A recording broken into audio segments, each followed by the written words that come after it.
ये माइक कर रहा है तो माइक चेक क्लियर है। आ जाइए सभी प्यारे बच्चे को गुड इवनिंग। आ जाइए बाबू, जल्दी जल्दी सब लोग सेशन को ज्वाइन कीजिए। और आज हम लोग सेट नंबर 133 के फुल लेंथ डिस्कशन को कंप्लीट करेंगे। सबसे पहले हम लोग रीजनिंग से स्टार्ट करते हैं। तो देखिए आज का पहला क्वेश्चन अगर हम देखें ना, चलो बहुत बढ़िया। पहला क्वेश्चन ही बच्चा देख लो, नॉन वर्बल है, ठीक है। तो ध्यान से समझोगे। सबसे पहले देखो ये डॉट वाला हिस्सा कहाँ था, तो सर पश्चिम में था। फिर कहाँ गया, तो सर पूरब में गया। फिर कहाँ गया, तो सर पश्चिम से उत्तर, उत्तर से पूरब, पूरब से कहाँ गया, तो सर दक्षिण में गया। यानी ये डॉट वाला हिस्सा इस बार फिर से पश्चिम में आने वाला है। ये वाली ऑप्शन और ये वाली ऑप्शन कैंसिल हो। अब देखो इस ट्रायंगल को, पहले इसका सरफेस का कहाँ था, नॉर्थ ईस्ट में। अब देख लो भाई साहब, ये कहाँ देखने लगे, तो साउथ ईस्ट में। फिर देखो कहाँ देखने लगे, तो साउथ वेस्ट में। फिर देखो कहाँ देखने लगा, तो सर नॉर्थ वेस्ट में। इसका मतलब है कि इस बार इसको कहाँ देखना होगा, तो सर नॉर्थ ईस्ट में। अब देख लो नॉर्थ ईस्ट अगर देखने की बात करेंगे तो बचेगा कौन, ठीक है। एक बार देखा, फिर दो बार उल्टा बना दिया हूं मैं ना। देखिए ये देखेगा इस तरह से, ठीक है। पहले ये रहा, फिर ये रहा, फिर ये रहा, फिर ये रहा और फिर ये घूमा। तो ऑप्शन नंबर ए बच गया और ऑप्शन नंबर बी जो है ना बच्चे, ये कैंसिल हो गया। तो हमारा आंसर क्या हो जाएगा, तो ऑप्शन नंबर ए हो जाएगा। नेक्स्ट क्वेश्चंस की ओर मूव करेंगे और देखेंगे। नेक्स्ट क्वेश्चन बड़ा ही आसान क्वेश्चन होता है। आपको अंग्रेजी शब्दकोश में जिस प्रकार से शब्द दिखाई देते हैं ना, वैसे ही आपको डिक्शनरी के ऑर्डर में इसको सजा देना है। तो चलिए भैया हम लोग सजाने का काम शुरू करते हैं। तो सबसे पहले पीओ क्या है बच्चे, तो पीओ सब में कॉमन है, तो हमने पीओ को हटा दिया। अब T S P L S में से सबसे पहले एल आएगा, यानी ये व्यवस्था 4 से शुरू होगी। अब एल के बाद बात करें तो कौन मिलने वाला है, तो पी मिलने वाला है, यानी 4 के बाद 5 मिलने वाला है। अब देख लो इस दोनों में एस है, तो पहले एस आएगा। एस टी बी है और एस टी एच है, तो एस टी बी पहले आएगा, यानी 3 नंबर, उसके बाद 2 नंबर और लास्ट में 1 नंबर। तो 4 5 3 2 1 चाहिए। 4 5 3 2 1 ऑप्शन नंबर डी में दे रखा है, तो आंसर हम लोग ऑप्शन नंबर डी को करेंगे। देखिए साहस और शौर्य पर्यायवाची शब्द है, तो अशुभ और मनहूस जो होता है ना, वो भी क्या होता है, तो पर्यायवाची शब्द होता है। तो आंसर हमारा बी जाएगा। देख लो कितना खूबसूरत क्वेश्चन है। जैसे जैसे आपने पेपर को फोल्ड किया, आपको सबसे पहले वैसे वैसे पेपर को क्या करना है, तो खोल देना है। अब इस वाले को करोगे तो ये आकृति आपको ऐसी दिखेगी, ठीक है। हमने यहाँ खोल दिया। अब देखो जैसे जैसे हमने पेपर को फोल्ड किया था, तो ये वाला हम ऊपर से नीचे लाएंगे ना, तो ये वाली सर्किल यहाँ आ जाने वाली है। और ये जो बड़ा वाला हिस्सा है, ये बड़ा वाला हिस्सा इधर, और ये छोटा वाला हिस्सा जो है वो इधर आ जाना है। अब पेपर हमारा ऊपर खुलेगा, ज्यों ही पेपर ऊपर खुलेगा ये वाला हिस्सा इस तरह से रिएक्ट करेगा और ये वाला हिस्सा इस तरह से रिएक्ट करेगा। अब ये सर्किल जो है ना, ये यहाँ भी क्रिएट हो जाएगा और ये सर्किल यहाँ भी क्रिएट होगा। जबकि यहाँ पे हम बात करें तो यहाँ 4 सर्किल बनने वाले हैं। जब इस लाइन पे ये बन चुका है, तो इस लाइन पे भी बड़ा वाला हिस्सा नीचे होगा और छोटा वाला हिस्सा जो है ना, ये ऊपर होगा। यानी ये वाली आकृति हमें ढूंढनी है कि ये वाली आकृति हमें कहाँ दिख रही है। अब ध्यान से देखो, अगर हम इसमें बात करें तो देख लो, ये बड़ा बेस है ना और ये भी बड़ा बेस है, लेकिन यहाँ बड़ा बेस के साथ छोटा बेस है, कैंसिल। देखो यहाँ छोटा बेस है, कैंसिल। यहाँ देख लो बड़ा बेस, बड़ा बेस, बड़ा बेस, बड़ा बेस। अब 2 सर्किल यहाँ, 2 यहाँ, 2 यहाँ, 4 बीच में। ऑप्शन नंबर बी को छोड़कर और कोई हो ही नहीं सकता। तो आंसर बच्चे ऑप्शन नंबर बी को लगाओगे। 1 मिनट रुकोगे।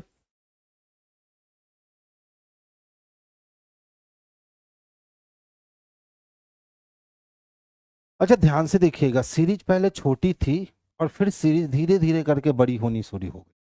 तो सीरीज जब धीरे धीरे करके बड़ा होना शुरू हो जाए ना, तो इसका मतलब समझ लेना कि कहीं ना कहीं उसमें मल्टीप्लिकेशन की क्रिया शामिल हुई ही है। कहीं ना कहीं उसमें मल्टीप्लिकेशन की क्रिया शामिल किसी ना किसी तरह से हुई है, लेकिन हुई है क्योंकि धीरे धीरे ये क्या कर रहा है, तो अपना कद बड़ा कर रहा है। धीरे धीरे अपना कद जो है ना, वो बड़ा कर रहा है। गुड इवनिंग बच्चे। अब देख लो, हम सबसे पहले सीरीज को बनाने का हमारा सबसे इजी फंडा जो होता है वो दो पदों के बीच का अंतर फाइंड आउट करेंगे। तो 9 फाइंड आउट हुआ। अच्छा देखिए, 3 में से 0 गया तो 3, और 4 में से 2 गया तो 2, यानी कि 23।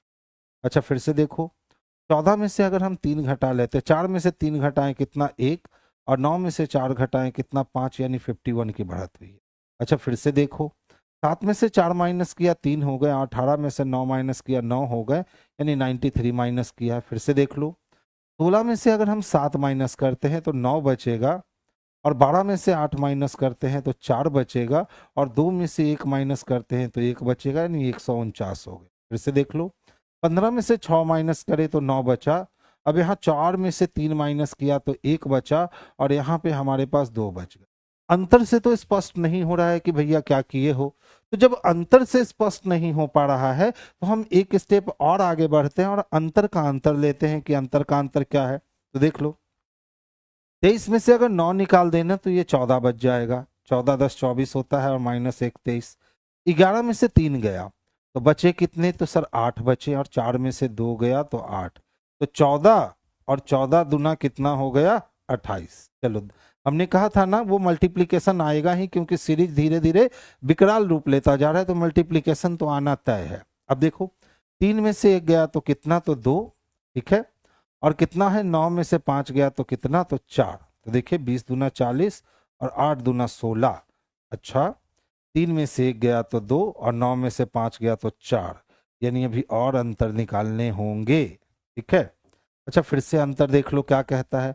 9 में से 3 गया तो सर 6 बच गया, और 14 में से 9 गया तो कितने, तो 5 बच गए, यानी 56, यानी अभी और अंतर निकालना होगा, तब ये क्वेश्चन जाकर के बनेगा।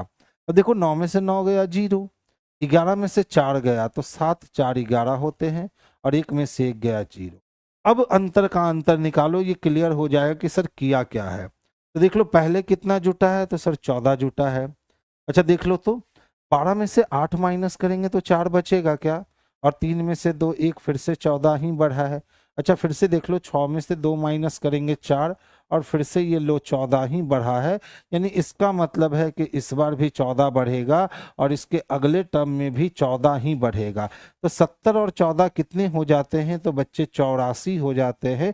अब 219 में 84 जोड़ दो, ठीक है, 219 में 84 जोड़ोगे तो 9 और 4 13 का 3, हाथ में बच गया 1, 8 1 9 1 10 का 0, हाथ में बच गया 1 2 और 1 3, यानी टोटल 303 जुड़ने हैं। तो 5 3 हो गए 8, 5 के लिए 5, और 5 3 8, यानी 8 5 8 चाहिए, जो कि ऑप्शन नंबर सी में स्पष्ट रूप से दे रखा है। तो आंसर हमारा जो है ऑप्शन नंबर सी हो गया है।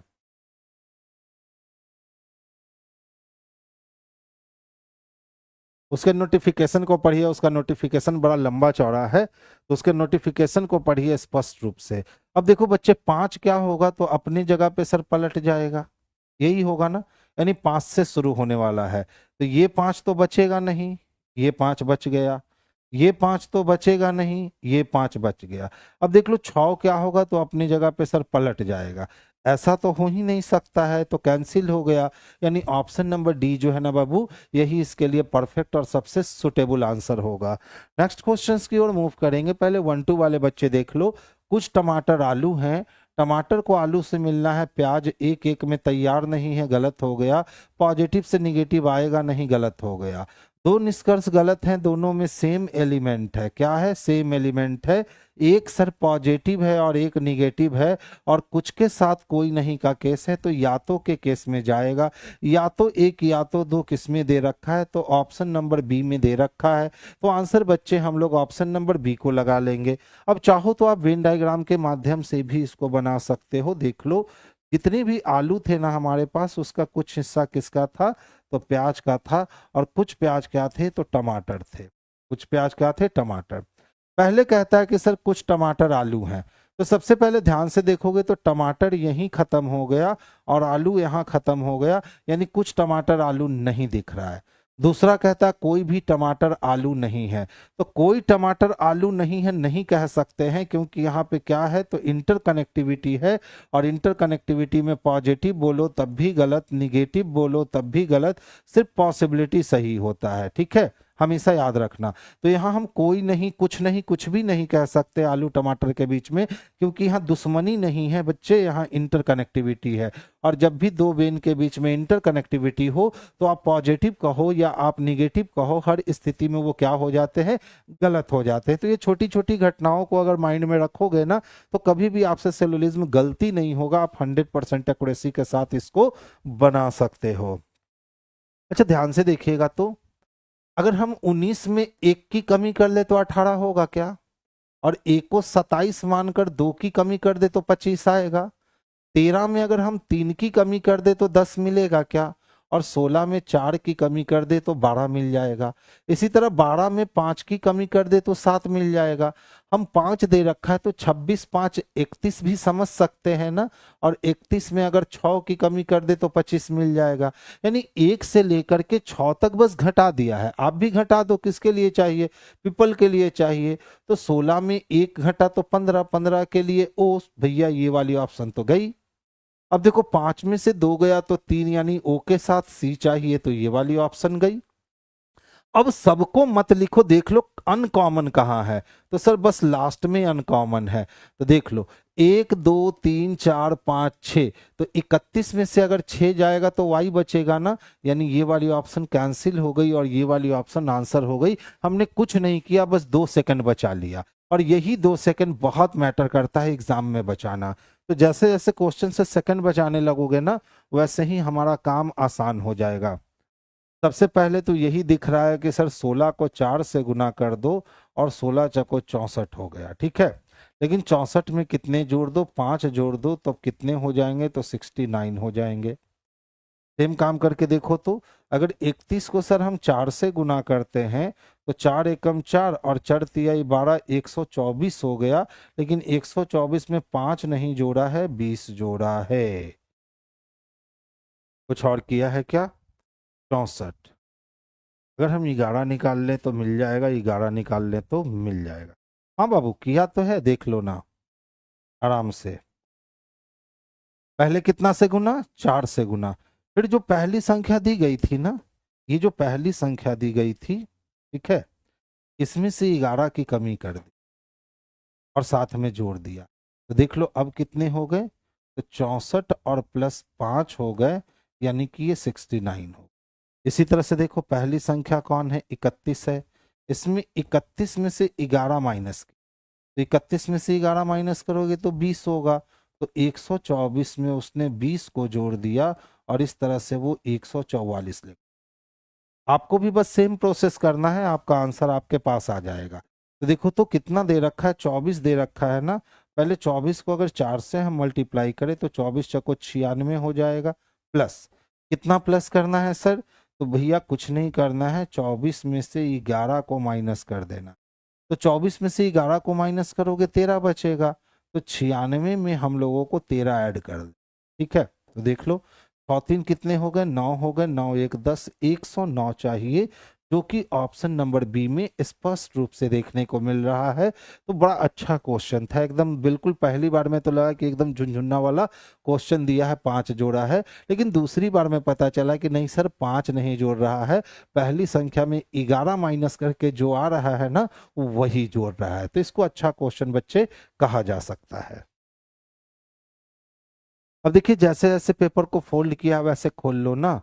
तो सबसे पहला काम जो आप करोगे ना, तो यहाँ पे ये ट्रायंगल इस तरह से रिएक्ट करेगा, ठीक है।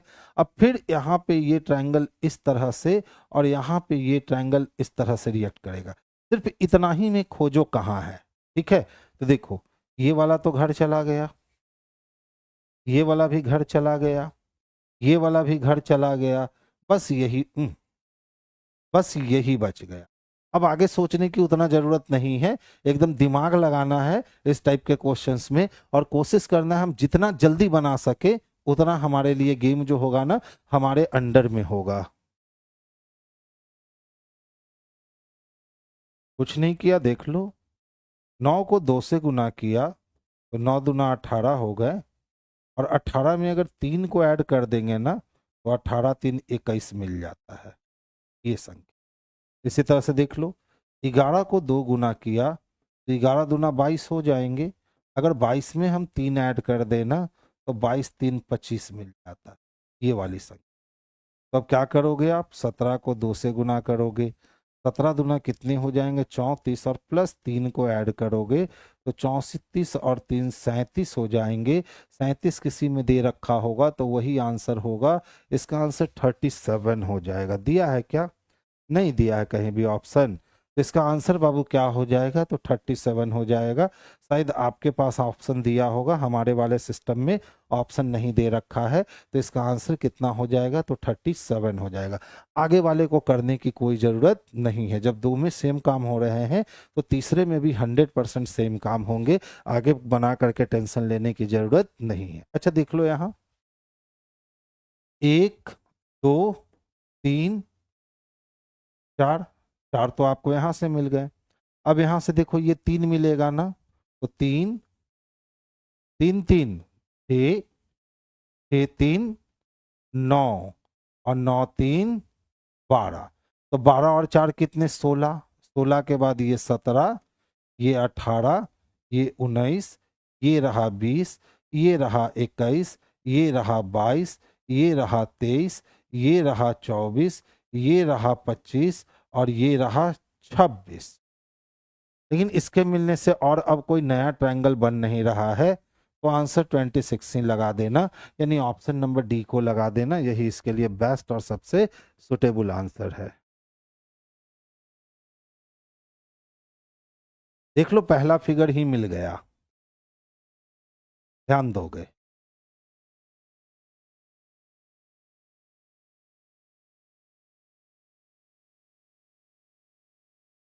मिल गया ना ये सेम फिगर, एक को लगाइए आगे चल दीजिए, उससे ज्यादा टेंशन नहीं लेना है।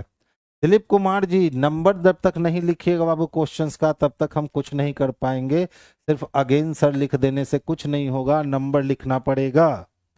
42 नंबर, अरे कुछ नहीं था रे पागल। यहाँ देखिए, पहले इसको देखिए, इस वाले हिस्से में कितने ट्रायंगल मिलेंगे, तो सर 2 ट्रायंगल मिले, 2 के बाद 1 2 3 4, कितने मिले, तो सर 4 ट्रायंगल और मिले। लेकिन इन दोनों के मिलने से कोई नया ट्रायंगल नहीं बन पाया, इन दोनों के मिलने से, ग्रीन और रेड के मिलने से देख लो कोई नया ट्रायंगल नहीं मिल पाया, तो 4 2 6 हो गए। एक के बाद देखो, 1 2 3 और ये 4, यानी आपको 4 ट्रायंगल और मिले। इस तीनों के मिलने से कोई ट्रायंगल और एक्स्ट्रा नहीं बन रहा है, तो अभी तक 4 4 8 2 10 ही ट्रायंगल हुए। अब ध्यान देना, यहां से मिलेंगे हमें 3 ट्रायंगल, ये 1 ये 2 ये पूरा 3, तो इसी तरह यहाँ से भी मिलेंगे 3 ट्रायंगल, तो 3 3 6, यहाँ से भी मिलेंगे 3 ट्रायंगल, तो 6 3 9, और यहाँ से भी मिलेंगे 3 ट्रायंगल, तो 9 3 12, यानी हमें 12 ट्रायंगल और मिल गए। लेकिन इन सब के मिलने से और कोई नया ट्रायंगल नहीं बना, तो 12 ट्रायंगल मिल गए। अब 12 के बाद ध्यान दोगे, यहाँ ये एक बड़ा वाला ट्रायंगल यहाँ से, ये एक बड़ा वाला ट्रायंगल यहाँ से, ये एक बड़ा वाला ट्रायंगल यहाँ से, ये एक बड़ा वाला ट्रायंगल यहाँ से, और ये एक बड़ा वाला ट्रायंगल यहाँ से, यानी हमें 4 ट्रायंगल और मिले। इसके अलावा इस सब कलर के मिलने से कोई ट्रायंगल बन ही नहीं रहा, तो देख लो 12 4 16, 16 4 20, 20 4 24, 24 2 26, यानी टोटल ट्रायंगल कितने बने, तो टोटल ट्रायंगल बन गए 26। यही काम हमने थोड़ा सा स्पीड में कर किया था और कुछ नहीं किया था। ठीक है बच्चे, अब तो इतने दिन से टेस्ट लगा रहे हो बाबू, अब तो स्पीड आप में भी आ गई होगी।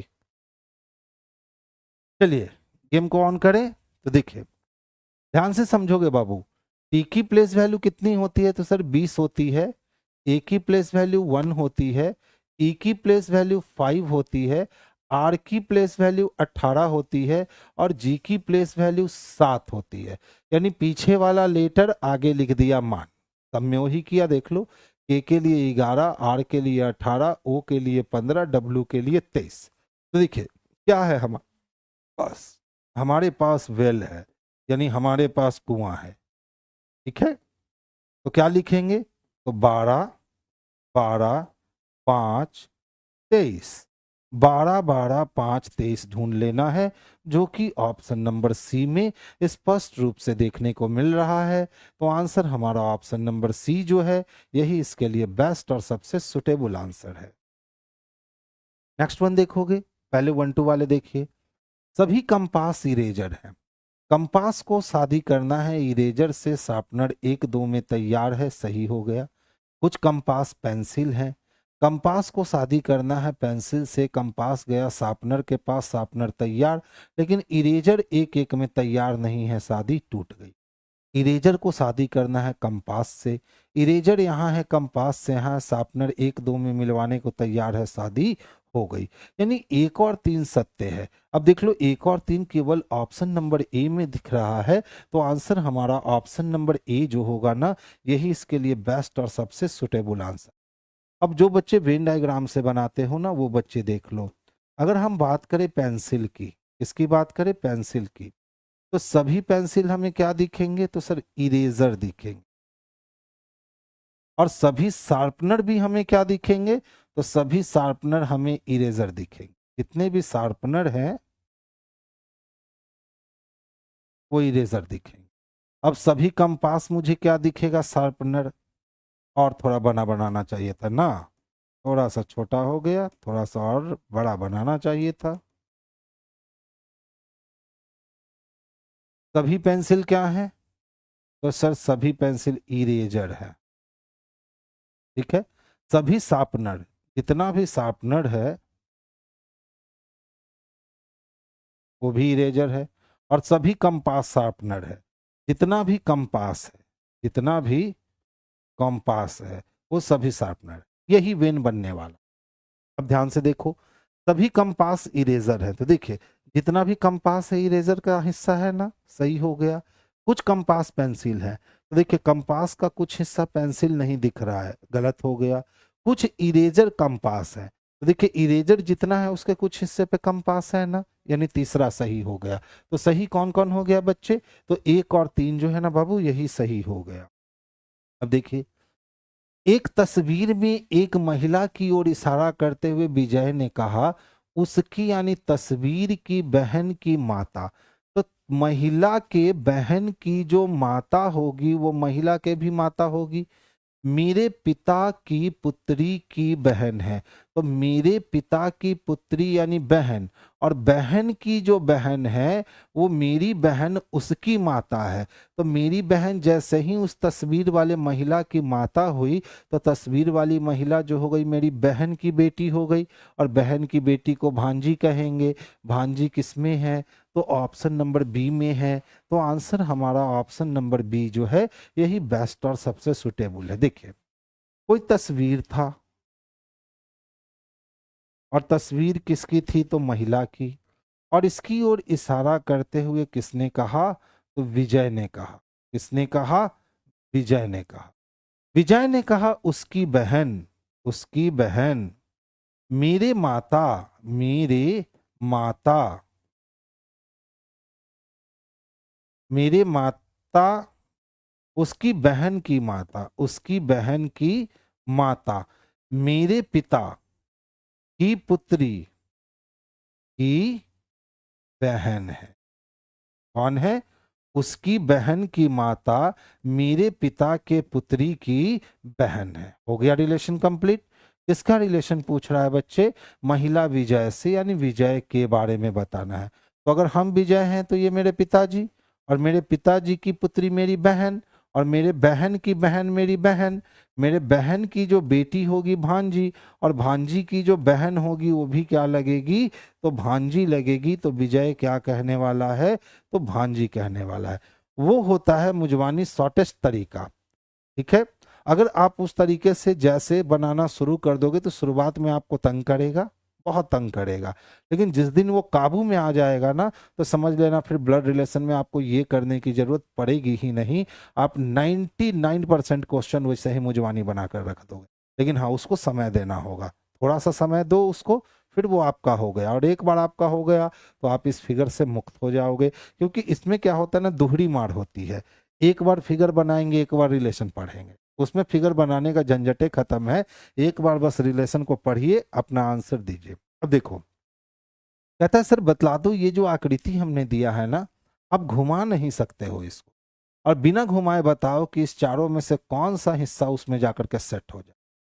तो देखिए, तो अगर हम हिस्से को सेट करने का कोशिश करें,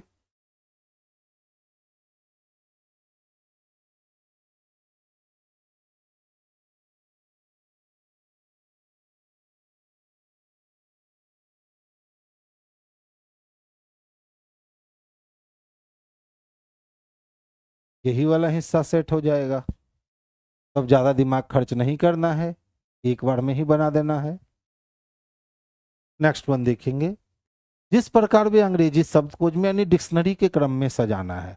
तो सबसे पहले देख लो VUW, इसमें सबसे पहले यू आएगा, यानी गेम ऑन होना है 3 से। अब यू के बाद भी आएगा, तो भी में कॉमन क्या है, तो भी ए और भी ए कॉमन है, और सबसे लास्ट में डब्ल्यू आएगा, यानी ये व्यवस्था 2 पे खत्म हो जाए। सारा व्यवस्था इसको छोड़कर 3 से शुरू और 2 पे खत्म है। अब चलिए भी वाले की बात करें, भी ए वाले की बात करें, तो सबसे पहले एल आना चाहिए, यानी कि सर 6 नंबर आना चाहिए। ठीक है, हो गया 6 नंबर। अब इसके बाद एन आना चाहिए, तब आर की बारी आएगी, तो एन लेंगे तो 1 नंबर। अब देख लो आर आई दे रखा है, आर आई कॉमन है, यहाँ ई और यहाँ ओ, तो पहले डिक्शनरी में ई आएगा यानी 5 नंबर, और फिर आएगा 4 नंबर। ऐसी व्यवस्था बी में दिख रही है, 3 6 1 5 4 2, तो आंसर हम लोग अपना बी को लगा लेंगे, यही बेस्ट और सबसे सुटेबल आंसर है। अच्छा ध्यान से देखिएगा, गोल्ड है ना, गोल्ड को क्या लिखता है सर, HPME लिखता है। ठीक है, 7 से 8 यानी +1, 15 से 16 यानी +1, 12 से 13 यानी +1, और 4 से 5 यानी +1। पूरे फंक्शन में +1 हो गया है। अब पूरे फंक्शन में +1 ही कर दो और कुछ मत। तो देख लो पूरे फंक्शन में +1, 19 और 1 20, 15 और 1 16, 1 और 1 2, और 16 और 1 17। TPBQ चाहिए, TPBQ, ऑप्शन नंबर बी। तो आंसर हमारे लिए जो बेस्ट होगा ना, ये ऑप्शन नंबर बी होगा, जो सबसे परफेक्ट और सबसे सुटेबल आंसर होगा। नेक्स्ट क्वेश्चंस की ओर मूव करेंगे। देख लो बच्चे, कहता है ना 9 अप्रैल 2023 को शुक्रवार है, तो 30 अप्रैल 2023 को देखो, डेट को बैलेंस करना नहीं है, ईयर को बैलेंस करना नहीं है, जो भी बैलेंस करना है वो मंथ डे को बैलेंस करना है। कुछ नहीं करेंगे, बड़े डेट में से छोटे वाले डेट को घटा देंगे, बच गया टोटल हमारे पास 21, उसको दे देंगे 7 से भाग और शेषफल को कर लेंगे जमा, तो 7 21 और शेषफल जमा हो गया 0। यानी फ्राइडे में अगर हम 0 दिन ऐड करते हैं तो फिर से हमारा आंसर जो हो जाता है वो फ्राइडे ही हो जाता है, यानी ऑप्शन नंबर डी इसके लिए बेस्ट और सबसे सुटेबल आंसर हो जाता है। 7 मित्र PQRSTU भी में प्रत्येक की आयु भिन्न भिन्न। कितने लोग हैं, तो 7 लोग, 1 2 3 4 5 6 और ये 7। अब देख लो प्रश्न क्या कहता है, P केवल U और R से बड़ा है। तो P जब केवल U और R से बड़ा है तो U यहाँ R यहाँ, ऐसा भी हो सकता है कि R यहाँ और U यहाँ, लेकिन P बड़ा तो है, लेकिन किससे, तो केवल Q और U और R से ही बड़ा हो सकता है, R U से बड़ा है। लीजिए अब हटा दिया, इसका माजरा ही खत्म कर दिया, उसने अगले लाइन में स्पष्ट कर दिया कि सर R जो है ना वो U से बड़ा है। आगे चलिए, Q S से तो बड़ा है लेकिन T से छोटा है, तो Q जो है ना वो S से बड़ा है लेकिन T से छोटा। अभी 4 प्लेस में से 3 प्लेस कोई भी कब्जा कर सकता है, T सबसे बड़ा नहीं, तो T को हम 1 नंबर पे रख नहीं सकते, तो T को हमने 2 नंबर पे रखा, उसके नीचे Q आया और उसके नीचे S आ गए। अब कहता है कितने लोग की आयु Q और R के मध्य में है, तो देख लो बच्चे Q और R के मध्य में बस 2 लोगों की आयु है। अब 2 ऑप्शन ढूंढ लो जो कि ऑप्शन नंबर डी में स्पष्ट रूप से दिख रहा है, तो आंसर हमारा ऑप्शन नंबर डी हो जाएगा। पीडीएफ कैसे मिलेगा, इसके लिए बच्चे आपको टेस्ट देना पड़ेगा, या तो ऑनलाइन मोड में आकर टेस्ट दे लो या तो आप ऑफलाइन मोड में टेस्ट दे लो। ऑफलाइन मोड में टेस्ट हमारे तीनों ब्रांचेस पे चलते हैं और ऑनलाइन मोड में आपको ये test platform test series app पर मिलता है। प्ले स्टोर से जाकर के प्लेटफॉर्म टेस्ट सीरीज जो आप वहां पे डाउनलोड कर लो, आपको सारे टेस्ट के ऑप्शन वहां मिल जाएंगे। नेक्स्ट वन देखो, देखो ये तो एकदम आसान सा क्वेश्चन हो गया। अब सोचो, हम पहले एक हिस्से को सोचते हैं, तो एक हिस्से को सोचेंगे तो ये सर्किल इधर आएगा और ये वाला हिस्सा इधर आएगा, जबकि ये सर्किल यहाँ से ऐसे घूमेगा और ये वाला हिस्सा ऐसे घूमेगा। पहले एक हिस्से को ही सोचो। तो देखो इसमें तो संभव नहीं ना है, क्योंकि इसमें ऊपर मुंह खुला हुआ है, इसमें आमने सामने है, संभव है। इसमें देख लो ऊपर मुंह खुला हुआ है, खत्म। इसमें देख लो ऊपर मुंह खुला हुआ है, खत्म। बच कौन गया, सी। हमारे पास एग्जाम में इतना टाइम रहेगा ही नहीं कि हम लोग जो है ना पहले इस पूरे फिगर को बनाएं, उसके बाद हम अपने ऑप्शन में ढूंढें। एग्जाम में इतना समय रहेगा ही नहीं, तो वहां आपको अपने दिमाग की बत्ती जला करके काम करना होगा, तो आप नॉन वर्बल को फास्ट बना सकते हो। अब देखो ये तो एकदम इजी सा क्वेश्चन है, अगर ध्यान से देखें ना तो 5 1 दोनों में कॉमन है। तो जब भी ऐसी व्यवस्था होती है ना कि 2 एलिमेंट कॉमन हो, तो सिंगल सिंगल वाले का अपोजिट पूछता है। तो अब देखो क्या पूछ रहा है, तो बताइए 5 और 1 के विपरीत संख्याओं का योग कितना होगा। तो ध्यान से देखो, 3 का अपोजिट कौन हो गया, 4। तो 4 3 7 हो गए, कितने हो गए, 7। ठीक है, तो देख लो यहाँ तो ये स्टैंडर्डाइज हो गया ना, क्योंकि कोई भी 7 पूरा नहीं हो रहा है। तो 5 का अपोजिट हो जाएगा 2 और 1 का अपोजिट हो जाएगा 4। अगर इन दोनों को जोड़ेंगे तो ये हो जाएगा 4 2 6। इसमें है तो ऑप्शन नंबर बी में। ऐसा क्यों हुआ, क्योंकि ये पासा कैसा पासा है बाबू, तो ये पासा मानक पासा है, यानी स्टैंडर्डाइज है। और स्टैंडर्डाइज का रूल कहता है कि सर अपोजिट सरफेस का योगफल जो होता है ना वो 7 होता है। तो देख लो यहाँ अपोजिट कौन है, तो 4 3 सरफेस हो गया 7 जुड़कर। तो अब 6 का अपोजिट वही होगा जो उसको 7 पूरा करे, तो 1। और 5 का अपोजिट वही होगा जो उसको 7 पूरा करे, तो 2। तो 4 और 2 कितने, ओहो इधर लिखा गया रे, देख लो जोश जोश में हम आगे चल गए। 7 पूरा करना है ना, तो 6। तो ये 6 और ये 2 कितने हो गए, तो 8 हो गए। जोश जोश में 6 हो गया था, कितना कर लीजिएगा, 8 कर लीजिएगा, क्योंकि ये कैसा डाइस है, तो मानक पासा है।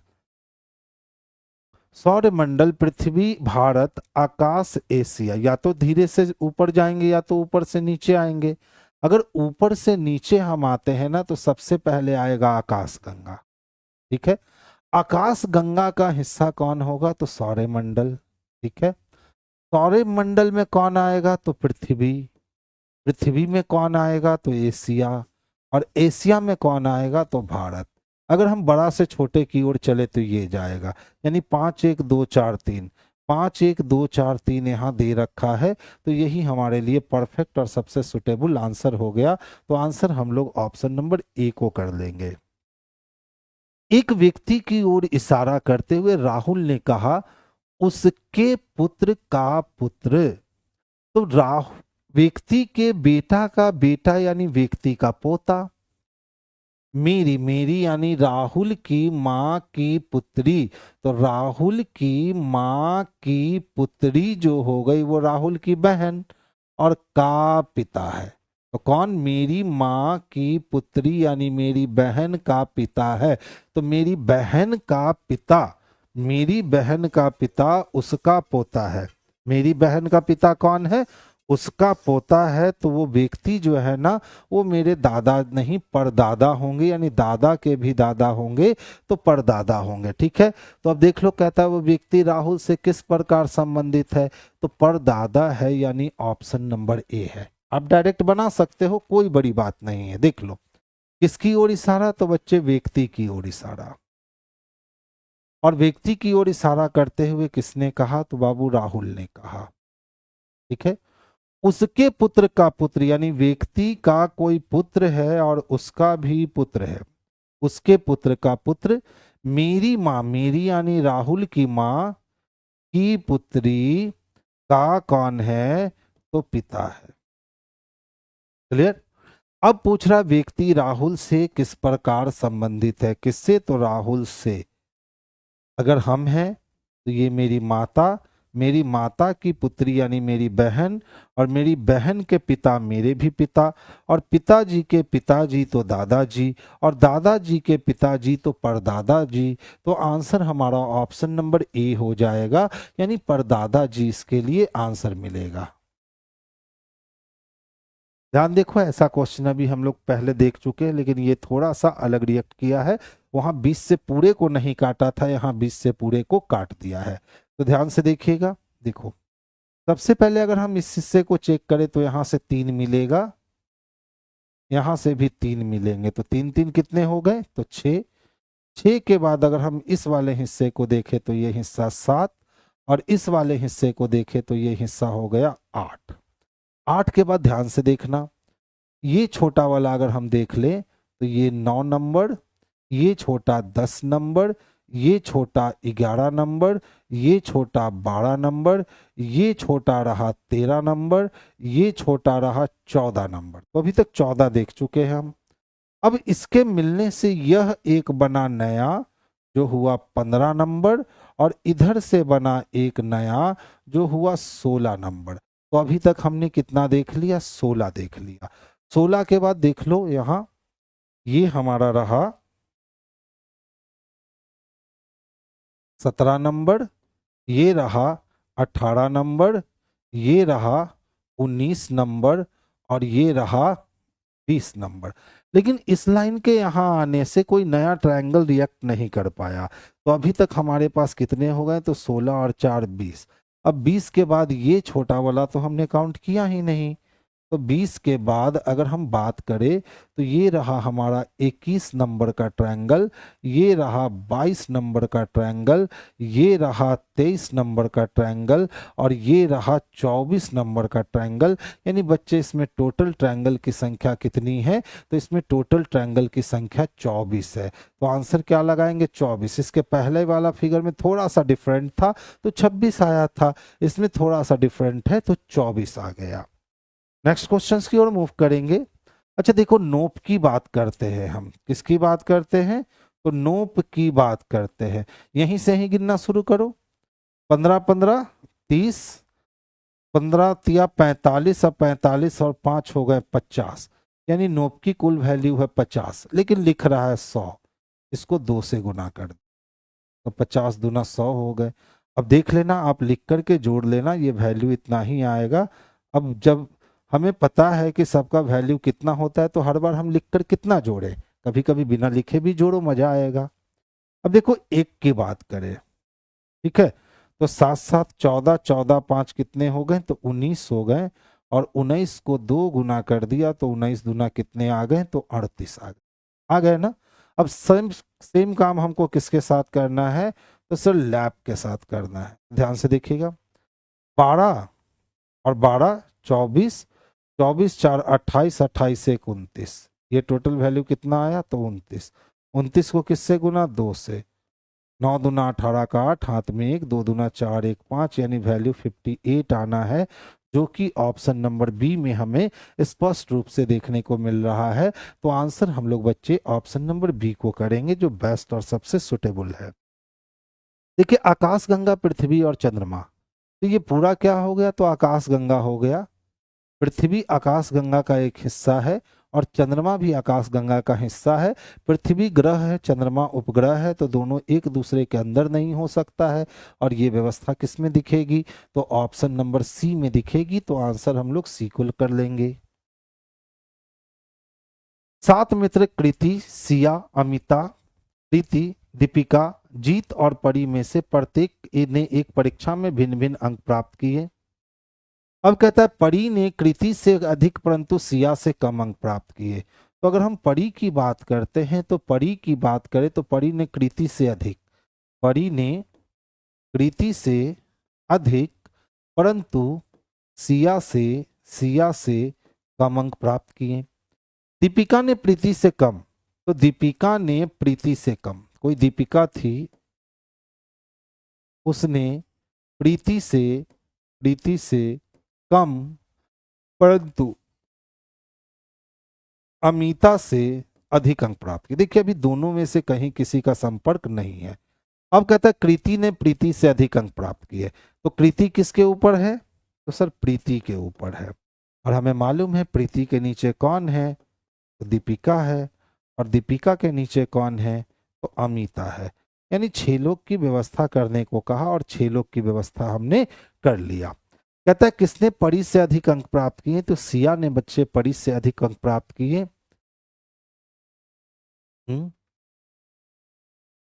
परी ने कृति से अधिक परंतु सिया से कम अंक प्राप्त किए।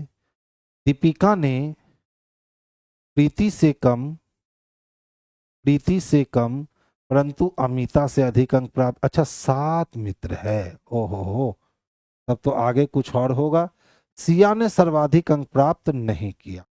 अब बोला सर सिया ने जो है ना वो सर्वाधिक अंक प्राप्त नहीं किया, यानी सिया से भी ऊपर किसी का अंक है। तो सिया से ऊपर अगर किसी का अंक है तो वो सिया से ऊपर कौन हो सकता है? तो एक जीत है, वही हो सकता है। तो जीत ने सर्वाधिक अंक प्राप्त किए। अब कहा किसने परी से अधिक अंक प्राप्त किए? तो परी से अधिक अंक सिया ने भी प्राप्त किए और परी से अधिक अंक जीत ने भी प्राप्त किए।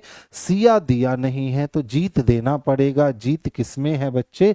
तो ऑप्शन नंबर बी में है। बस हमसे एक लाइन जो है ना, यहाँ हमने ये पढ़ा ही नहीं था, हमें लगा 6 लोग की व्यवस्था है, जबकि व्यवस्था कितने की थी? तो 7 लोगों की व्यवस्था थी। किसी कोड में अक्षर P Q R S T को 4, 5, 10, 12, 15 को निरूपित करता है। चलिए भैया, तो Q माइनस एस बराबर 2s और T equal to R plus S plus 3 है, तो P plus R minus T का मान बतलाइए कि क्या होगा। तो Q कितना अंक प्राप्त करता है? देख लो, समीकरण को तोड़ना है। Q minus S equal to 2s पहला, और T बराबर R प्लस एस प्लस 3 है, तो P plus R minus T, P plus R minus T का मान क्या होगा? बस सबका मान पुट कर लो, आपका काम हो जाएगा। तो Q का मान कितना है? तो सर 5 है, माइनस S का मान कितना है सर? तो 12 है, बराबर कहता है कि 2s होगा, यानी कि ये 24 होगा। 2s होगा यानी कि 24 होगा। किसी कोड में अक्षर P Q R S T संख्या 4, 5, 10, 12 को निरूपित करता है। यह ज्ञात नहीं है कि कौन सा अक्षर, अच्छा कौन सा अक्षर कौन सी संख्या को निरूपित करता है। बाबू रे ये तो एकदम ट्विस्ट दे दिया। कौन सा क्वेश्चन कौन सी संख्या को निरूपित करता है, इसकी जानकारी नहीं दी गई है। यानी अब हमें यहाँ वेरिएशन रख रख करके क्या करना होगा? तो चेक करना होगा। तो देखो पहला वेरिएशन हमने लिया कि उसके प्लेस के अकॉर्डिंग, तो ये बात हमारी बनी ही नहीं, ठीक है। अब दूसरा वेरिएशन लेते हैं। मान लो हम कह लेते हैं कि 2s के बराबर चाहिए, 2s के बराबर, तो q को हमें सबसे बड़ा मान देना होगा। तो मान लो हमने q को 15 का मान दे दिया, ठीक है, और यहाँ पे से हमने कितना निकाल दिया? तो 5 निकाल दिया। तो अब बचने चाहिए 10। तो 10 बराबर क्या हम लिख सकते हैं? तो 2 इंटू 5 लिख सकते हैं ना। तो 10 बराबर हो गया क्या?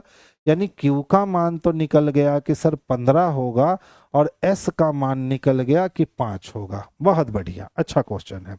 अब देखो S का मान तो हमें मालूम चल चुका है ना कि सर S का मान कितना होना है? 5 होना है, ठीक है।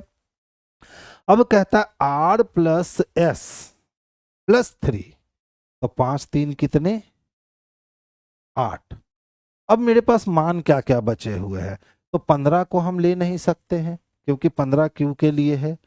हम 5 को ले नहीं सकते हैं क्योंकि 5 हमने S के लिए लिया है। अब बच गए R और T। तो R और T के लिए हम लोग ये 3 मान ले सकते हैं। R और T के लिए हम लोग ये 3 मान ले सकते हैं। तो टी इक्विवेलेंट हो जाएगा इसके बराबर। तो 5 3 8 हो गया ना। अच्छा बताओ, अगर हम टी का मान 12 दे देते हैं तो आर का मान अगर हम 4 दे देते हैं तो देखो तो 5 4 9 3 12 बैलेंस कर गया क्या? यानी सबका मान स्पष्ट रूप से निकल करके आ गया। अब देखो पी के लिए हमने मान जो बच गया वही होगा। तो पी के लिए हमारा मान 10 हो गया, आर के लिए हमारा मान 4 हो गया और टी के लिए हमारा मान 12 हो गया। तो 10 और 4 14 में से 12 को अगर हम लोग निकाल देंगे ना तो आंसर हमारा 2 बचेगा। एकदम लाजवाब क्वेश्चन जिसको कहते हैं ना। समझ लो भैया, अगर प्रेजेंस ऑफ माइंड नहीं लगा अचानक से एग्जाम में और ऐसा क्वेश्चन दे दिया, अगर ऐसा क्वेश्चन दे दिया और आप अगर थोड़ा परेशान चल रहे हो तो मत छूना। अगर आप जॉली मूड में हो ना तभी बनाना। बहुत ही बेहतरीन क्वेश्चन है और बहुत ही अच्छा क्वेश्चन है, बस टाइम टेकिंग क्वेश्चन है।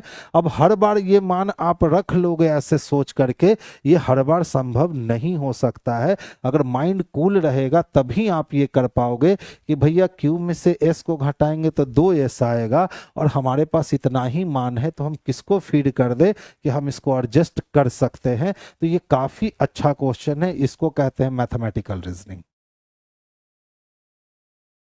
देखिए क्या कहता है, उस बक्से का चयन करें जिसे निम्नलिखित पत्रक को रेखाओं पर मोड़कर बनाया जा सकता है। अब देख लो भैया 2 3 6 कहता है, 2 और 5 अपोजिट है, 3 और 6 अपोजिट है। तो 3 और 6 अपोजिट है, यहाँ 3 और 6 साथ में हो ही नहीं सकते। अब कहता है 1 4 3, तो देख लो भाई साहब 1 और 4 अपोजिट है, यहाँ 1 और 4 साथ में है, हो ही नहीं सकता है। कहता है 6 3, अब देख लो 6 और 3 अपोजिट है, 6 3 हो ही नहीं सकता है। अब कहता है 6 2 4, तो 6 2 4 बन सकता है, यानी केवल डी बनेगा। तो आंसर हमारा ऑप्शन नंबर डी जो है ना बाबू, यही इसके लिए बेस्ट और सबसे सुटेबल आंसर है। उस अक्षर का चयन करें जो चमड़े के उन थैलों को निरूपित करता है जो मजबूत है लेकिन लाल रंग का नहीं है। ठीक है, तो देखिए हमको चाहिए क्या क्या, तो चमड़ा का थैला चाहिए जो मजबूत है लेकिन क्या नहीं है, तो लाल नहीं है। तो वर्ग लाल रंग को निरूपित करता है, यानी वर्ग में हमें नहीं चाहिए, इससे बाहर कर लो। तो ये तो नहीं चाहिए, तो एन कट गया। ठीक है, के कट गया।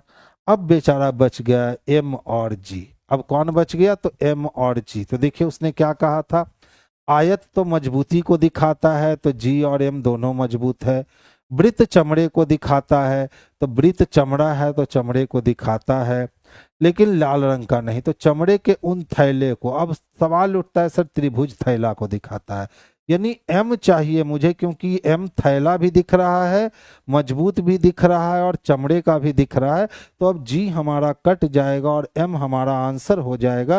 यानी बच्चे ऑप्शन नंबर डी जो है ना, यही इसके लिए बेस्ट और सबसे सुटेबल आंसर होगा। देखिए ध्यान से, लाइट को क्या लिखोगे, तो चलो सबसे पहले वहीं से वहीं गेम करते हैं। ठीक है, देखो पहले वाले में द लाइट हाउस है, दूसरे वाले में हाउस इज बिग है, इसमें भी हाउस, इसमें भी हाउस। ठीक है, दोनों में एक एलिमेंट तो पक्का कॉमन होगा। तो देख लो तो पहले और दूसरे में क्या कॉमन है, तो सर देख लेंगे, देखने पर जू ची पिन को लिखता है द लाइट हाउस और मो टीम जू लिखता है, तो भैया जू कॉमन है, खत्म हो गया। अब देखो द यहाँ भी रहा और द यहाँ भी रहा, यानी इसमें और इसमें कुछ ना कुछ तो कॉमन होगा। तो देख लो भाई साहब, पिन यहाँ भी है और पिन यहाँ भी है। अब इकलौता बच गया लाइट और लाइट के लिए बच गया ची। तो आंसर हमारा हो जाएगा ची, जो ऑप्शन नंबर ए में स्पष्ट रूप से देखने को मिल रहा है। नेक्स्ट क्वेश्चन की ओर मूव करेंगे और देखेंगे नेक्स्ट क्वेश्चन क्या कहता है।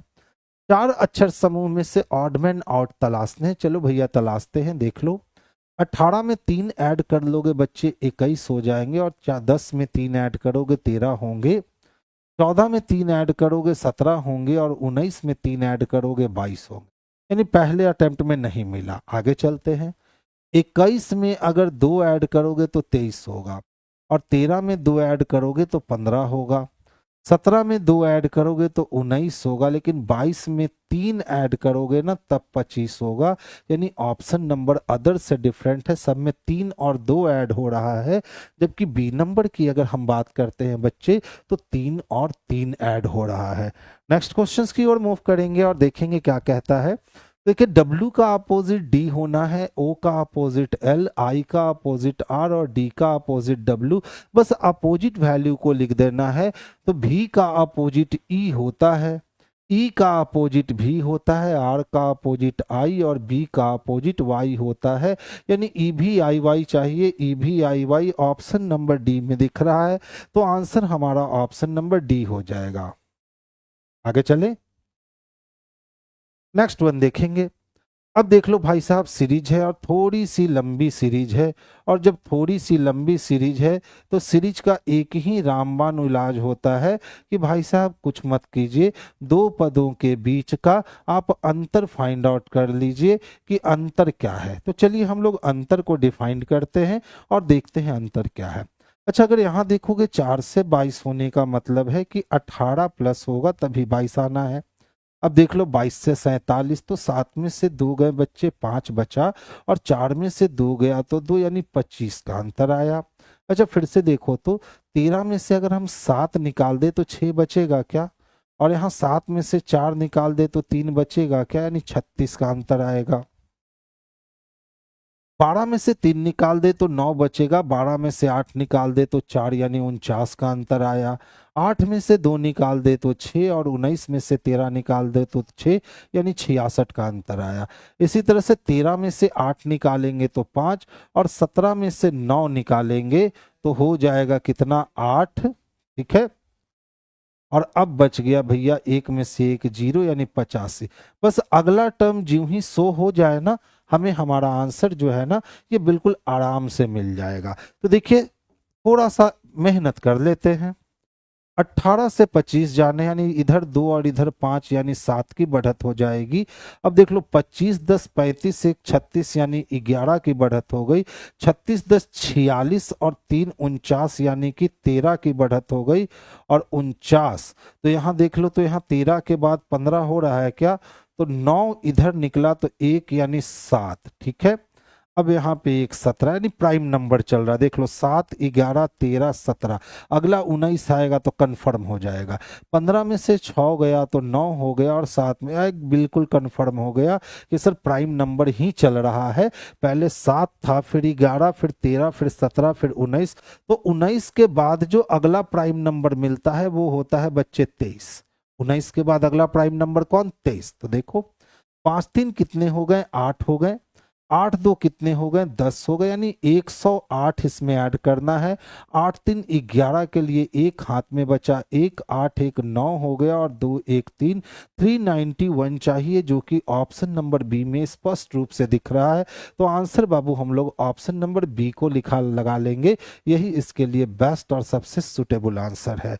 नेक्स्ट क्वेश्चंस की ओर मूव करेंगे और देखेंगे क्या है। 30 20 50 5 55 1 56, और 17 में से 12 गया तो 5 -5 कर दो 51। देख लो भैया, 31 और 25 को अगर हम लोग जोड़ लेते हैं, ठीक है, तो 5 1 6 हो गए, 3 2 5, 56 हो गए क्या। अब इसी तरीके से 17 में से हम लोग 12 को माइनस कर लेते हैं, तो 17 में से 12 को माइनस किए तो 5 आया, 56 में 5 माइनस कर दिए, 51 मिल गया। मिल गया क्या। लेकिन सवाल उठता है अगला जाएगा क्या, तो चला अगला देखते हैं। 37 और 19, हमने 31 और 25 जोड़ा था ना, तो इस बार हम 19 और 37 को जोड़ते हैं। तो जोड़ लीजिए, तो 9 6 15 1 16 का 6 हाथ में बच गया 1, और 3 1 4 1 5, फिर से 56 आया, और वहां हो गया 23 -21, यानी कि बच गए 2। अगर 56 में 2 घटाएंगे तो 54 आएगा। देख लो 54, अच्छा 54 नहीं दिया है। चलो, एक बार मेहनत बर्बाद हो गई, कुछ और सोचते हैं। 25 10 35, 25 10 35, और 5 40, और 40 और 2 42, 31 नहीं, 31 10 41, 42 43, 43, यहाँ 8 43 और यहाँ 8 51 होता है। अच्छा एक और देखो तो स्टेप, अगर हम 12 ऊपर नीचे को जोड़ रहे हैं, 12 31 को जोड़ते हैं तो 2 1 3 3 1 4 43 हो जाएगा। इसी तरह से अगर हम 25 में से 17 की कमी कर दें तो 8 हो जाएगा। 25 में से 17 की कमी कर दे तो 8 हो जाएगा। अगर इन दोनों को हम जोड़े तो 51 आएगा क्या? आएगा। अच्छा दूसरा को देखते हैं, ऊपर नीचे किया है ना, अगर हम 23 को और 19 को जोड़ लेते हैं तो 9 और 3 12 का 2 हाथ में 1 2 1 3 3 1 4 42 हो जाएगा। और अब 37 और 21 को घटाना है, 37 और 21 को घटाना है तो 6 बचा इधर और 1 बचा इधर 16।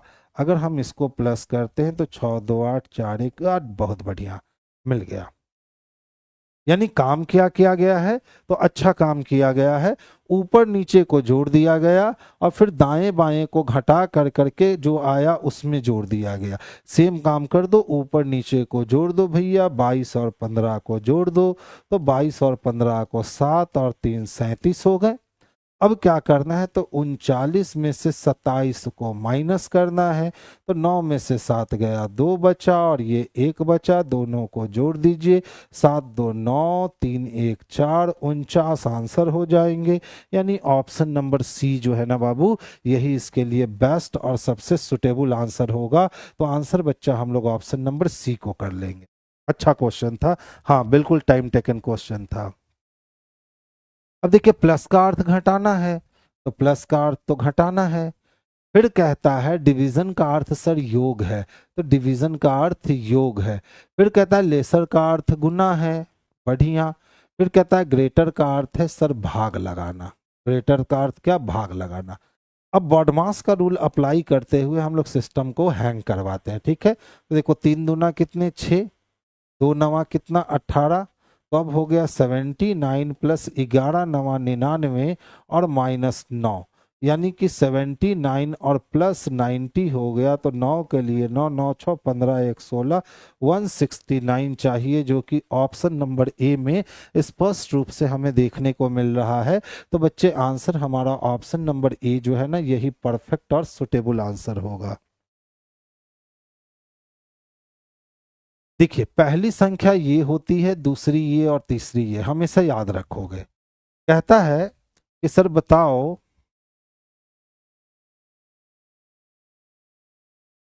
यदि सभी संख्याओं को आरोही क्रम में व्यवस्थित किया जाए, आरोही का मतलब असेंडिंग ऑर्डर, आरोही क्रम में व्यवस्थित किया तो कितनी संख्याओं का स्थान अपरिवर्तित रहेगा? देखो सबसे छोटी संख्या कौन है? 159, तो हम यहाँ 159 लिखेंगे, परिवर्तित हो गया।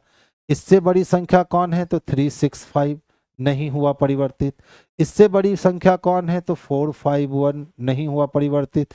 इससे बड़ी संख्या कौन है? तो 589 हो गया परिवर्तित।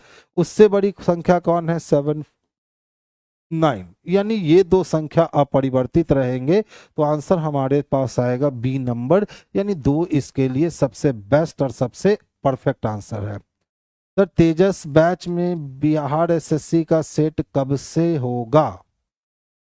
जब हम तेजस बैच में 1000 क्वेश्चंस बना रहे थे, ठीक है, 1000 क्वेश्चंस को थ्योरी के साथ कवर करवाने थे, तो हमने उसमें 1000 क्वेश्चन से लगभग ऊपर करवा दिए हैं। उसकी दूसरी सेशन कुछ ही दिन में फिर से आएगी, जिसमें जो बचा हुआ टॉपिक है ना, उसको लेकर के हम लोग फिर से 1000 क्वेश्चन उसमें क्रिएट करेंगे, ठीक है। अच्छा देखिए तो 23 से 21 होने का मतलब 2 की कमी, और 11 से 12 होने का मतलब +1 हो जाना, और 27 से 26 होने का मतलब -1। तो जब एक में चेक कर लिया ना तो दूसरे में चेक मत करो, ठीक है, हमेशा याद रखो। अब बोला कि सर इसी पैटर्न का अनुसरण कौन करता है? तो देखो 4 में अगर 2 की कमी करेंगे तो 2 मिल जाएगा, और 20 में से अगर हम कितना घटा दें? 3 घटा दें तब 17 मिलेगा, यानी ये नहीं करता है फॉलो। 15 में अगर 2 की कमी कर दे तो 13 मिलेगा, 15 में 1 जोड़ दे तो 16 मिलेगा, और 23 में 1 घटा दे तो 22 मिलेगा, यही आंसर है, यही इस पैटर्न को फॉलो करता है। तो अब क्वेश्चन सेटर क्या करने लगा है ना कि ये दो दो सेट देने लगा है और दोनों सेट में लॉजिक एक होता है, लेकिन बच्चे तो नादान हैं, बच्चे दोनों सेट को चेक करते हैं और दोनों में लॉजिक एक ही आता है। तो जब ऐसा दो सेट आपको मिले ना बाबू, तो दोनों में से कोई एक सेट जब चेक कर लिया, काम खत्म हो गया। दोनों सेट कभी भी अलग अलग ऑप्शन, अलग अलग लॉजिक से नहीं बनेंगे, ठीक है। तो अब उसके क्वेश्चन सेटर के मायाजाल में बिल्कुल मत फंसना। जब भी ऐसा दो सेट दे तो कोई एक सेट को ही कर लेना कवर। एक सेट बन गया तो समझना कि बस बन गया, दूसरे सेट में मेहनत करने की जरूरत नहीं है। अच्छा देख लो, 100 में अगर 2 जोड़ देंगे तो 8 मिलेगा क्या? 8 में अगर 2 जोड़ देंगे तो 10 मिलेगा क्या? और 10 में 2 जोड़ देंगे तो 12 मिलेगा, और 12 में 2 जोड़ देंगे तो 14 मिलेगा। यानी जैसे स्टार्ट होना चाहिए, जैसे एक ही स्टार्ट हुआ है, ऑप्शन नंबर डी। पूरा लिख करके बनाने की कोई जरूरत नहीं है। नेक्स्ट वन देखेंगे। अच्छा देखो, ध्यान से देखना, जो पहला लेटर था ना वो अंतिम हो गया, ठीक है। यहां भी पहला लेटर अंतिम, तो 2 सेट दिया है तो एक ही सेट को तैयार करो। पहला लेटर अंतिम बना, पहला लेटर डब्ल्यू अंतिम नहीं बन रहा है, खत्म। पहला लेटर क्यू अंतिम नहीं बन रहा है, खत्म। पहला लेटर टी अंतिम नहीं बन रहा है, खत्म।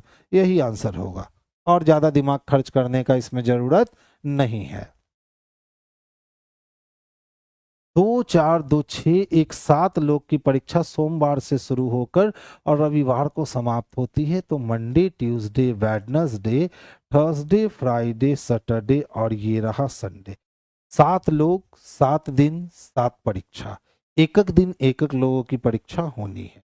चलिए आगे काम शुरू करते हैं। कहता है आर की परीक्षा गुरुवार को है, यानी थर्सडे का दिन जो है वो आर के लिए फिक्स हो गया कि आर की परीक्षा गुरुवार को है। यू और क्यू के बीच 4 व्यक्ति, यू और क्यू के बीच में कितने व्यक्ति? 4 व्यक्ति। इससे स्पष्ट नहीं होगा कि कौन ऊपर और कौन नीचे, जिसमें से किसी भी परीक्षा रविवार की नहीं हुई, यानी यू और क्यू की परीक्षा रविवार को नहीं होगी। देख लो, अच्छा लाइन है। यू और क्यू के बीच ठीक 4 व्यक्ति की परीक्षा हुई है, जिनमें से किसी की भी परीक्षा रविवार को नहीं हुई है, यानी यू और क्यू की परीक्षा रविवार को नहीं हो सकती है। तो अब यहां से हम गेम शुरू कर सकते हैं। तो देखो, अगर हम यहाँ क्यू को रखें तो 1 2 3 4 रख के यू रख सकते हैं, लेकिन अगर यहां हम क्यू को शुरू करें तो 1 2 3 4 करके यू नहीं रख सकते। इसका मतलब तय हो गया कि या तो यू क्यू को यहां आना पड़ेगा, या तो क्यू यू को यहां आना पड़ेगा। आगे चल दीजिए। पी की परीक्षा एस से ठीक पहले। अब देखो, एस से ठीक पहले तो एस को यहां रख नहीं सकते, क्योंकि उसके ठीक पहले पी हो नहीं सकता। एस को यहां रख नहीं सकते, तो अब एस के लिए बस वेडनेसडे बचा, क्योंकि कहा है कि पी की परीक्षा एस के ठीक पहले हुई है। आगे चलिए।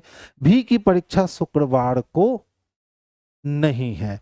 अब भी की परीक्षा जब बच्चे शुक्रवार को नहीं है, तो अब भी की परीक्षा रविवार को हो सकती है ना।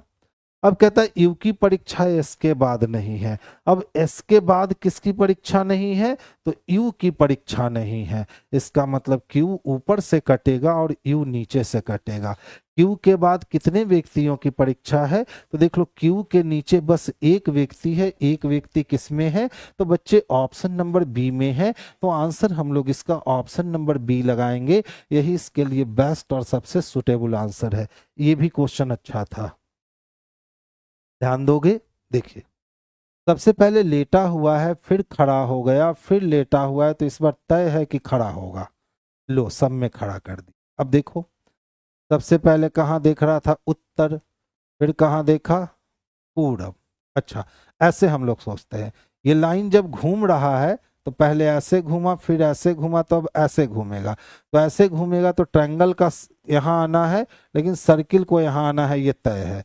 इसमें सर्किल नहीं है, इसमें सर्किल नहीं है। अब इसी दोनों में किसी एक को होना है। तो देखिए, ट्रायंगल घूमता कैसे है। एक बार पहले अंदर को देखा, ठीक है, लाइन जो था वो अंदर को देख रहा था, फिर अंदर को देखा। अब कहाँ बाहर को देख रहा है, तो फिर वो कहाँ देखेगा, तो सर बाहर को देखेगा और इसके बाद वो अंदर को देखेगा, तो बी नंबर कैंसिल हो गया और सी नंबर इसके लिए बेस्ट और सबसे सुटेबल आंसर हो गए। तो आंसर बच्चे ऑप्शन नंबर सी को लगाइएगा। अगर थोड़ी सी सावधानी हट गई ना तो आप आंसर बी को लगा दोगे, जो कि गलत आंसर होगा। नेक्स्ट वन देखेंगे, कौन सा पद दूसरे से भिन्न है। चलिए भिन्न को निकालते। देखो 7 में 3 जोड़ोगे 10 होगा क्या, 16 में 3 जोड़ोगे 19 होंगे, 1 में 3 जोड़ोगे 4 होंगे और 13 में 3 जोड़ोगे 16। पहले फेज में सब बच गया। 10 प्लस 2 12, 19 प्लस 1 20 और 4 प्लस 2 6 और 16 प्लस 2 18। सब में 3 2 3 2 हो रहा है बच्चे, इसमें 3 1 हो रहा है, यही अदर से डिफरेंट है। तो ये था आज का सेशन। ठीक है, कल हमारी और आपकी फिर से मुलाकात होगी और कल फिर से हम लोग इसी तरह से 50 क्वेश्चंस के आसपास कल भी देखेंगे। अलग क्वेश्चंस, अलग कॉन्सेप्ट, अलग थ्योरी।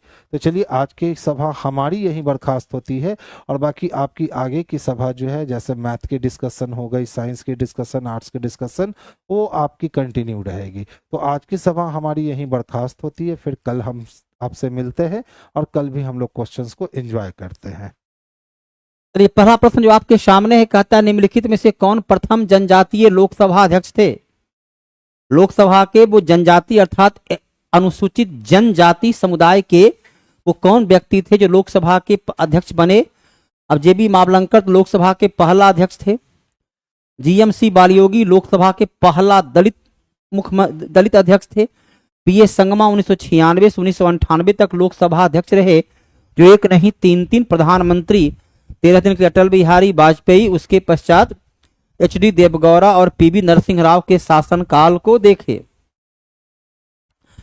पश्चिमी घाट के अंतर्गत पश्चिमी घाट की शुरुआत कहां से होती है। पश्चिमी घाट को सह्याद्री के नाम से भी जाना जाता है। पश्चिमी घाट सघन है और ये ऊंचा भी है। पश्चिमी घाट का ही सर्वोच्च चोटी अनामुडी जो दक्षिण भारत की सबसे ऊंची चोटी है। तो पश्चिमी घाट में अन्नामलाई, नीलगिरी और कार्डमम की पहाड़ी आती है। नल्ला मलाई और जाबदी पहाड़ी उसमें शामिल नहीं है। 3 और 4 को बाहर कर देना है, आपका उत्तर आ जाएगा।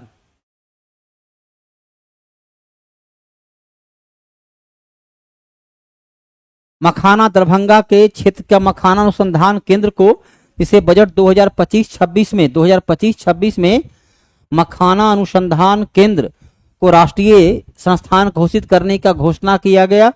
दरभंगा के क्षेत्र का है। जनजाति विद्रोह, रामोशी विद्रोह चित्तर सिंह के नेतृत्व में 1819 से 1822 ईस्वी में हुआ। यह विद्रोह पश्चिमी घाट के क्षेत्र में हुआ था। गुजरात से लेकर महाराष्ट्र के क्षेत्र में यह विद्रोह किया गया था।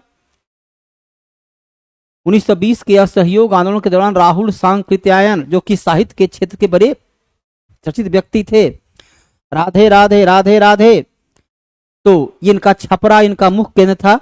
1920 असहयोग आंदोलन महात्मा गांधी द्वारा किया गया राष्ट्रीय स्तर का ये पहला आंदोलन था। 1 अगस्त 1920 से आंदोलन की शुरुआत हुई, जिसमें महात्मा गांधी ने कहा, मेरे बतलाए गए रास्ते पर चला गया, मैं 1 वर्ष में देश को स्वराज दूंगा।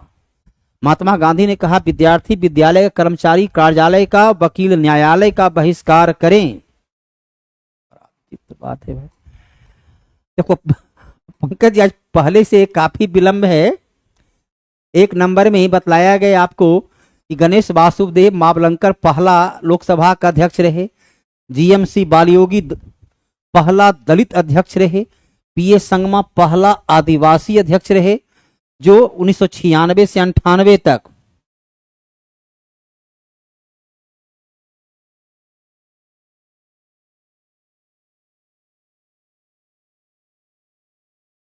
चलिए कोई बात नहीं विद्यार्थीगण, जीवन में सफलता और असफलता साथ चलती है। असफलता जो है वो नहीं होती, अंतिम हो जाती है। असफलता से यदि आप सबक लेते हैं, यकीनन तौर पर सफलता आपकी मार्ग में स्वयं जो है फूल बिछाए खड़ी रहती है। दोनाली किस महाद्वीप की सर्वोच्च चोटी शिखर है। अब चलिए दक्षिण अमेरिका का एक अकांकागुआ, अकांका गुआ जो एंडीज पर्वत श्रेणी का है, तो स्पष्ट है कि ये दक्षिण अमेरिका, उत्तर आपका नहीं होगा। यहां से तो स्पष्ट हो गया कि दक्षिण अमेरिका का सर्वोच्च चोटी अकांका गुआ है जो 6961 मीटर ऊंचा है, 6961 मीटर। चलिए ये खत्म हो गया। उत्तरी अमेरिका की रॉकी पर्वत, उत्तरी अमेरिका की रॉकी पर्वत जिसे माउंट मैकिनले, माउंट मैकिनले या दोनाली शिखर कहते हैं। यह उत्तरी अमेरिका की सर्वोच्च शिखर है जिसकी ऊंचाई 6190 मीटर है, 6190 मीटर है। उसके बाद आइए अफ्रीका की है किलिमंजारो, अफ्रीका की किलिमंजारो, अफ्रीका का किलिमंजारो जो तंजानिया में है, तंजानिया में है। ये सर्वोच्च चोटी 5895 मीटर इसकी ऊंचाई हो जाती है ना। भारतीय बजट प्रणाली संसद पहली बार 1860 ईस्वी में इंग्लैंड की संसद में, इंग्लैंड की संसद में 1860 ईस्वी में, 1860 ईस्वी में इंग्लैंड की संसद में भारतीय बजट को सबसे पहले पेश किए जेम्स विल्सन ने, जेम्स विल्सन ने, क्योंकि 1858 के अधिनियम के बाद भारत की शासन व्यवस्था सीधे ब्रिटिश महारानी के हाथों में चली गई और ब्रिटिश संसद के द्वारा ही भारत के लिए कानून का निर्माण किया जाने लगा। तो पहली बार 1860 में जेम्स विल्सन ने, और उस वक्त भारत के गवर्नर जनरल अर्थात वाइसराय लॉर्ड कैनिंग थे जो 1856 से 1862 तक रहे। Lord Cornwallis Indian civil service का जनक लॉर्ड कॉर्नवालिस हुआ।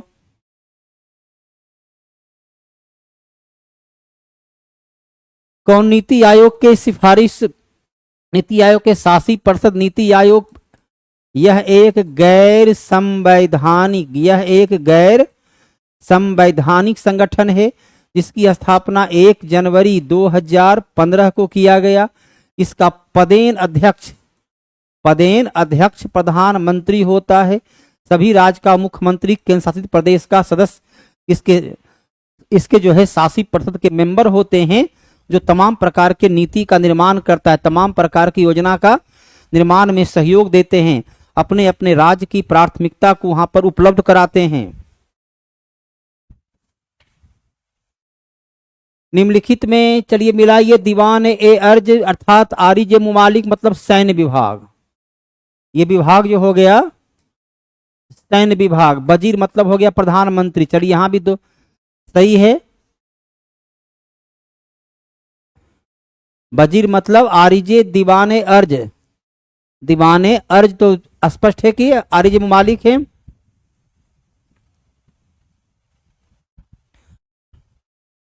कारखाना, वकील दर, आला सर, धार्मिक अर्थात 1 2 3 4 कहीं है, 1 2 3 4, ये चारों का चारों जो है मिला हुआ है। ये सभी दिल्ली सल्तनत, सभी जो है दिल्ली सल्तनत के प्रशासन से जुड़ा हुआ महत्वपूर्ण विभाग है। दीवाने अर्ज का निर्माण करवाया था बलबन ने, और वजीर तो पूरे दिल्ली सल्तनत का एक पार्ट रहा, वजीर तो दिल्ली सल्तनत का एक महत्वपूर्ण पार्ट रहा। उत्तर भारत में भाबर, भाबर मतलब क्या होता है? भाबर जहां मिट्टी में कंकर, पत्थर, वजरी ये मिला हुआ हो, ये मिट्टी का पार्ट हो, उसको कहते हैं भाबर। ये होती है तराई क्षेत्र में, ऐसी मिट्टी पाई जाती है तराई क्षेत्र में, अर्थात नदी जहां पर्वत से मैदानी भाग में उतरती है तो पर्वत के तटीय इलाके की मिट्टी को भाबर मिट्टी कहते हैं, क्योंकि नीचे उतरने से पर्वत से खिसक करके मिट्टी बजरी अथवा बजरी मतलब रेत मिला हुआ है। अब देखिए उत्तर प्रदेश और बिहार के दक्षिण भाग का मैदानी क्षेत्र, ये जब भी होगा नदी जब निकलती है पर्वत से तब वहां होगा, तो ये हो नहीं सकता है।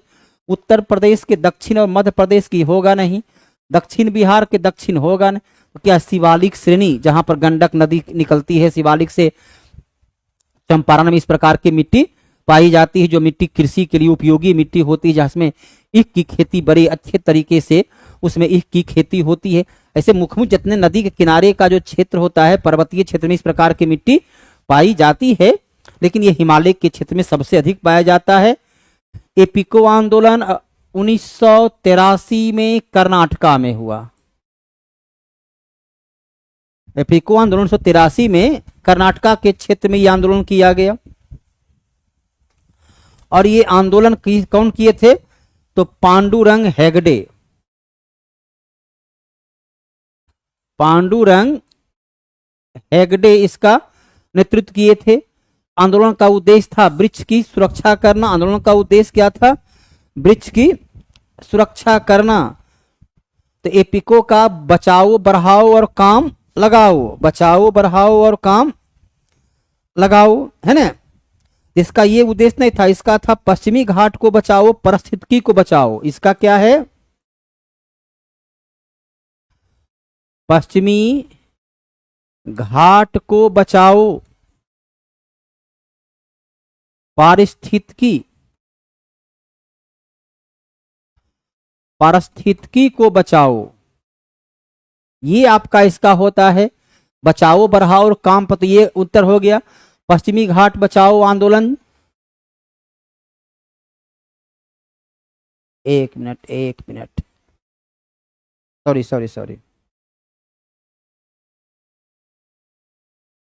पीके आंदोलन सही है। पश्चिमी घाट बचाओ था पश्चिमी घाट बचाओ है, पश्चिमी घाट को बचाओ और पारिस्थितिकी को बचाओ, इससे जुड़ा होता है। मैती आंदोलन वृक्ष लगाओ खुशहाली लाओ, मैती आंदोलन उत्तराखंड से है। मैती आंदोलन का संबंध है उत्तराखंड से, कि जब भी बेटी की शादी करें तो बेटी की विदाई के साथ आप एक वृक्ष लगाएं। वृक्ष जैसे जैसे बढ़ेगा आपकी बेटी के जीवन में खुशहाली आएगी। बेटी के सम्मान में लगाए हैं, उसे आपके प्रति भावनात्मक लगाव रहेगा, अर्थात वृक्ष से अपने को भावनात्मक रूप से जोड़ने के लिए मैती आंदोलन की शुरुआत किया गया उत्तराखंड के क्षेत्र में। पश्चिमी घाट बचाओ आंदोलन गोवा की पीपुल्स पार्टी। तो यहां पर आंसर जिस बी ही होगा, इसे तो डी नंबर और बी नंबर, तो ऐसा दो विकल्प है ही नहीं, तो उत्तर बी ही होगा। बारिंद्र घोष की क्रियाकलाप एक गुप्त क्रांतिकारी संगठन को बंगाल में जन्म दिया, वो थे अनुशीलन समिति। 1907 में अनुशीलन समिति को गुप्त क्रांतिकारी संगठन के रूप में स्थापित कर दिया गया। स्वदेश बांधव समिति 1905, स्वदेश बांधव समिति 1905 अश्वनी कुमार दत्त के द्वारा शुरू किया गया। अश्वनी कुमार दत्त के द्वारा इसकी शुरुआत की गई। साधना समाज व्रती समिति को ऐसा था ही नहीं। पंच सिद्धांतिका पुस्तक के लेखक, पंच सिद्धांतिका पुस्तक के लेखक हैं बराहमिहिर आर्यभट्ट की पुस्तक है आर्य सूर्य सिद्धांत, आर्यभट्ट की पुस्तक है वो है सूर्य सिद्धांत। ब्रह्मगुप्त ब्रह्म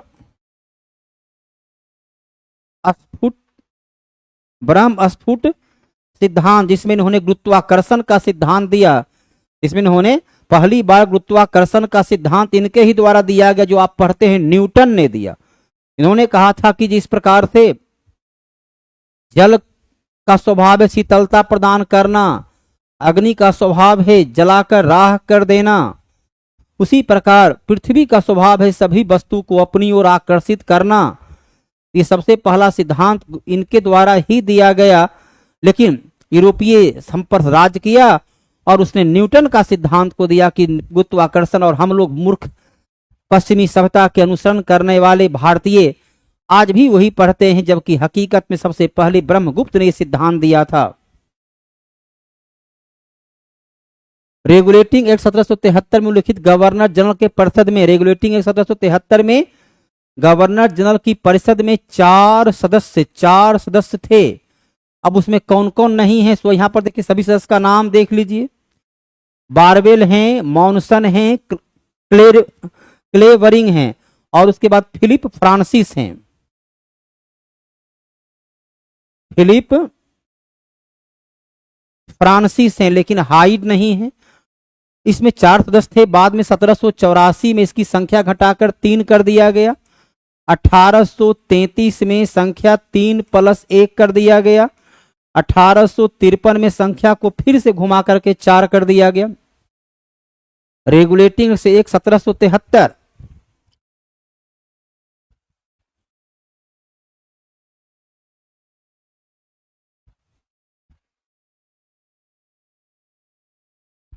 रेगुलेटिंग एक्ट 1773 के माध्यम से बंगाल के गवर्नर को गवर्नर जनरल कहा जाने लगा। कलकत्ता में सर्वोच्च न्यायालय के नाम से एक नया अलग न्यायालय की स्थापना किया गया। ईस्ट इंडिया कंपनी पर नियंत्रण के लिए बोर्ड ऑफ डायरेक्टर संचालक मंडल का गठन किया गया। इलाहाबाद स्तंभ के शिलालेख में किसकी उपलब्धि? इलाहाबाद स्तंभ लेख किसका है? अशोक का है। और समुद्रगुप्त का प्रयाग प्रशस्ति, समुद्रगुप्त का प्रयाग प्रशस्ति उसी से जुड़ा होता है। प्रयाग प्रशस्ति के लेखक हैं हरिसेन। समुद्रगुप्त को भारत का नेपोलियन, समुद्रगुप्त को इसी अभिलेख के आधार पर भारत का नेपोलियन के नाम से भी जाना जाता है। चंद्रगुप्त विक्रमादित्य के बारे में कौन है? दिल्ली के मेहरौली, दिल्ली का मेहरौली का लौह स्तंभ, दिल्ली के मेहरौली का लौह स्तंभ चंद्रगुप्त विक्रमादित्य का है। राजा हर्ष का दरबारी कवि बाणभट्ट ने हर्षचरित नामक पुस्तक लिखा। रॉलेट एक्ट कब आया? 1919 में रॉलेट एक्ट आया। इसे काला कानून, महात्मा गांधी के द्वारा इसे काला कानून कहा गया। इसके विरोध में महात्मा गांधी ने 6 अप्रैल 1919 को रॉलेट सत्याग्रह की शुरुआत किए। इस कानून के द्वारा लोगों की धार्मिक स्वतंत्रता सीमित नहीं की गई। भारतीयों को बिना मुकदमा चलाए 2 वर्ष तक जेल में रखने का प्रावधान था। इसे नो वकील, नो अपील, नो दलील के नाम से भी जाना गया। नो अपील, नो वकील, नो दलील के नाम से जाना गया। गौतम बुद्ध को एक देवता के स्थान पर जब चतुर्थ बौद्ध सभा का आयोजन किया गया, कब? ईसवी सन के प्रथम शताब्दी में इसकी स्थापना की गई। तब जो है इसमें बौद्ध धर्म 2 भागों में बंट गया है, हीनयान और महायान। महायान वो कहलाए जो गौतम बुद्ध को मूर्ति बनाकर भगवान मानकर पूजा करने लगे, वो महायानी कहलाए। तो ये मूर्ति बनाकर पूजा करने की प्रवृत्ति शुरू हुई चतुर्थ बौद्ध सभा में, अर्थात कनिष्क के शासनकाल में। गौतम बुद्ध स्वयं मूर्ति पूजा का विरोध किए हैं। चंद्रगुप्त मौर्य जो है ये जैन धर्म का अनुयायी था और जैन सन्यासी भद्रबाहु के साथ ये कर्नाटक का श्रवण बेलगोला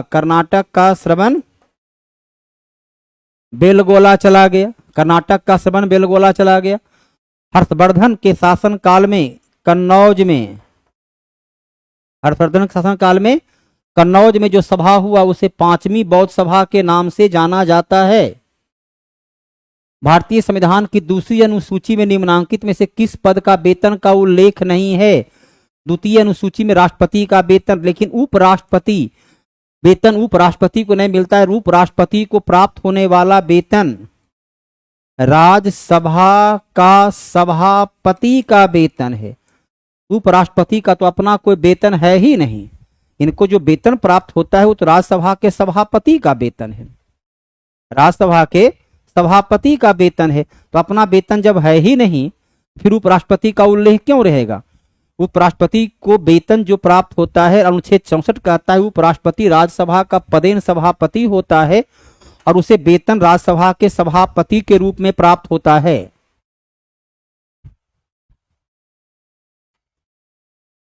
उपराष्ट्रपति का अपना कोई वेतन नहीं होता है। जब उपराष्ट्रपति राष्ट्रपति का काम करते हैं तब उन्हें राष्ट्रपति का वेतन मिलता है। काम सभापति का तो वेतन सभापति का, काम राष्ट्रपति का तो वेतन राष्ट्रपति का। राष्ट्रपति का वेतन है 5 लाख रुपया महीना, राज्यपाल का है 3,50,000 और सभापति का वेतन जो है वो है 4 लाख रुपया। उत्तर भारत का पहला परमाणु संयंत्र गोरखपुर हरियाणा, गोरखपुर उत्तर प्रदेश नहीं, गोरखपुर के नाम से एक जगह हरियाणा में भी है, तो हरियाणा में ही स्थापित किया जाना है। भारत का पहला परमाणु संयंत्र कौन था? पहला था तारापुर, महाराष्ट्र। चलिए उसके बाद देखिए और भी खुला, रावत भाटा राजस्थान, कैगा कर्नाटक, कलपक्कम तमिलनाडु, कलपक्कम तमिलनाडु, कडाई कुनूल तमिलनाडु, नरौरा उत्तर प्रदेश, नरौरा उत्तर प्रदेश है ना। अलाउद्दीन खिलजी ने बाजार नियंत्रण किया, जहां दीवान ए रियासत के नाम से मुबारक खिलजी ने स्वयं को खलीफा कहा।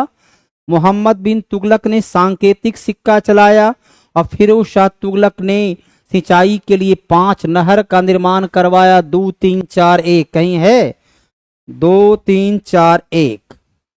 मुबारक खिलजी जो खिलजी वंश का अंतिम सुल्तान था, उसने स्वयं को अपने को ही खलीफा घोषित किया, उसने स्वयं को खलीफा घोषित किया। और फिरोज शाह तुगलक ने कम से कम सिंचाई के लिए 5 नहर का निर्माण करवाया। मोहम्मद बिन तुगलक को पागल सुल्तान के नाम से जाना जाता है, मोहम्मद बिन तुगलक को पागल सुल्तान के नाम से जाना जाता है। सूची 1 और 2 को मिलाइए। अलग अलग राज्य में बांध का है, मैटूर बांध, नदी कावेरी, कृष्णराज सागर नदी कावेरी, मैटूर बांध है तमिलनाडु में और ये बांध है। चलिए यहाँ 2 कन्फर्म आपका हो गया। और अब आइए सी का 3 कहीं है, चलिए 2 विकल्प तो आपका खत्म हो गया। और डी का 2 अर्थात आपके पास अब एकमात्र विकल्प बचा, चेरुथनी बांध केरला, इंदिरा सागर बांध मध्य प्रदेश में नर्मदा नदी के तट पर। यह है नर्मदा नदी के तट पर अलग अलग राज्य में अलग अलग नदियों पर अलग अलग बांध होता है।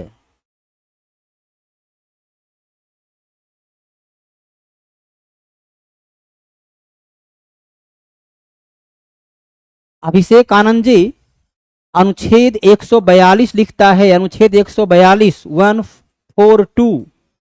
142 लिखता है, यदि संसद के द्वारा बनाया गया कानून भारत के संविधान का उल्लंघन करता है, संसद के द्वारा बनाया गया कानून यदि भारत के विधान का उल्लंघन करता है या न्याय के सिद्धांत के विपरीत हो तो सुप्रीम कोर्ट उसे रद्द कर देगा।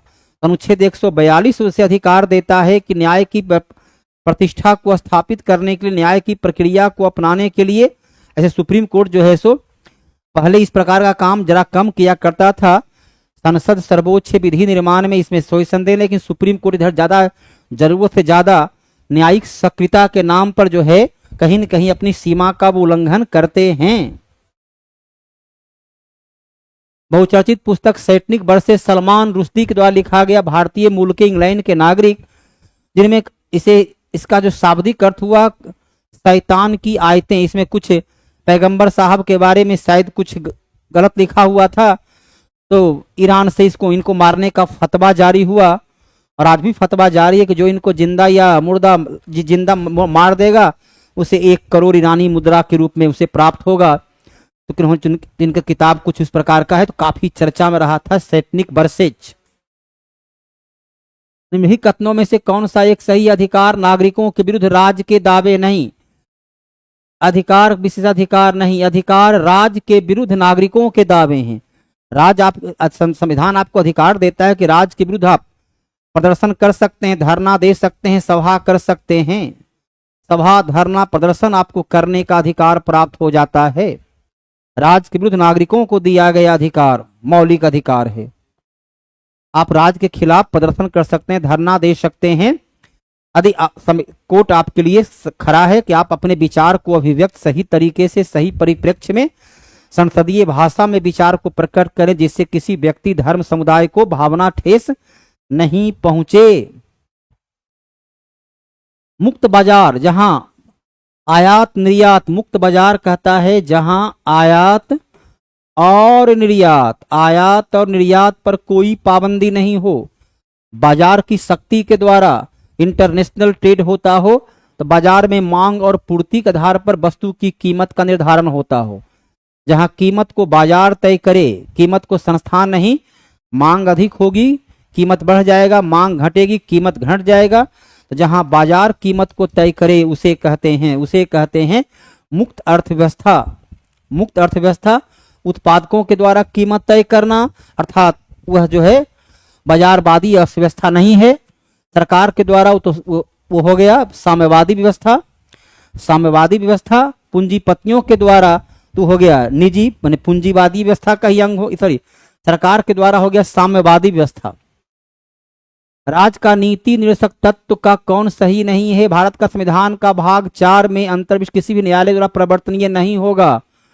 अनुच्छेद 37 स्पष्ट रूप से लिखता है कि राज का नीति निर्देशक तत्व को न्यायालय लागू नहीं करा सकता है, न्यायालय के माध्यम से परिवर्तनीय नहीं होगा, न्यायालय इसके माध्यम से आदेश नहीं दे सकता है। अनुच्छेद 37 में लिखा हुआ है। देश की शासन में राज का नीति मूलभूत तत्व है, क्योंकि इसे संविधान का आदर्श कहते हैं। राज का नीति निर्देशक तत्व के माध्यम से ही ज्ञात होता है कि भारत एक लोक कल्याणकारी राज्य है। यह राज्य का कर्तव्य कानून निर्देशक का लागू करे। निर्देशक भारत के विश्व में एक उन्नत पूंजीवाद बनाना उसका उद्देश्य नहीं है, जन कल्याण करना उद्देश्य है, नागरिकों का उत्थान करना उद्देश्य है। सबसे पहला अपना बलिदान दिया। चलिए अब इसमें चारों का आदि आप देख लें कि किनकी मृत्यु कब हुई। ऐसे देखने की जरूरत नहीं, सब विद्यार्थी को इसका उत्तर पता ही होगा। क्वेश्चन ऐसा है कि हर एक विद्यार्थी को उत्तर यकीनन तौर पर पता ही होगा, न पता होने का कोई सवाल ही पैदा नहीं होता है। आपको पता होगा कि मंगल पांडे ने 29 मार्च 1857 को विद्रोह किया और इसे 8 अप्रैल 1857 को फांसी दे दिया गया। यह 34वां रेजिमेंट का सिपाही था, 34वां रेजिमेंट का सिपाही था। और ये तीनों तो 1857 क्रांति जो 10 मई 1857 से प्रारंभ ही हुआ। तो तटिया तोपे ने ग्वालियर में, कुंवर सिंह ने जगदीशपुर में, लक्ष्मीबाई ने विद्रोह का कुल नेतृत्व किया। अब देखिए फिर भी चलिए, तो कुंवर सिंह की मृत्यु हुई 26 अप्रैल 1858। ये देखिए है 57 में। टाटिया टोपे सबसे बाद में 18 अप्रैल 1859, 18 अप्रैल 1859 इन्हें फांसी दी गई। लक्ष्मीबाई 18 जून 1858, 18 जून 1858। तो हर दृष्टिकोण से उत्तर आपका, प्रत्येक दृष्टिकोण से उत्तर हो जाता है मंगल पांडे। प्रत्येक दृष्टिकोण से कुल के हमने देखिए तारीख भी लिख दिया है कब उनकी मृत्यु हुई। मेवाड़ का युद्ध लड़ा गया 1615 में, जिसमें शासनकाल में महत्वपूर्ण उपलब्धि रही वो था जहांगीर।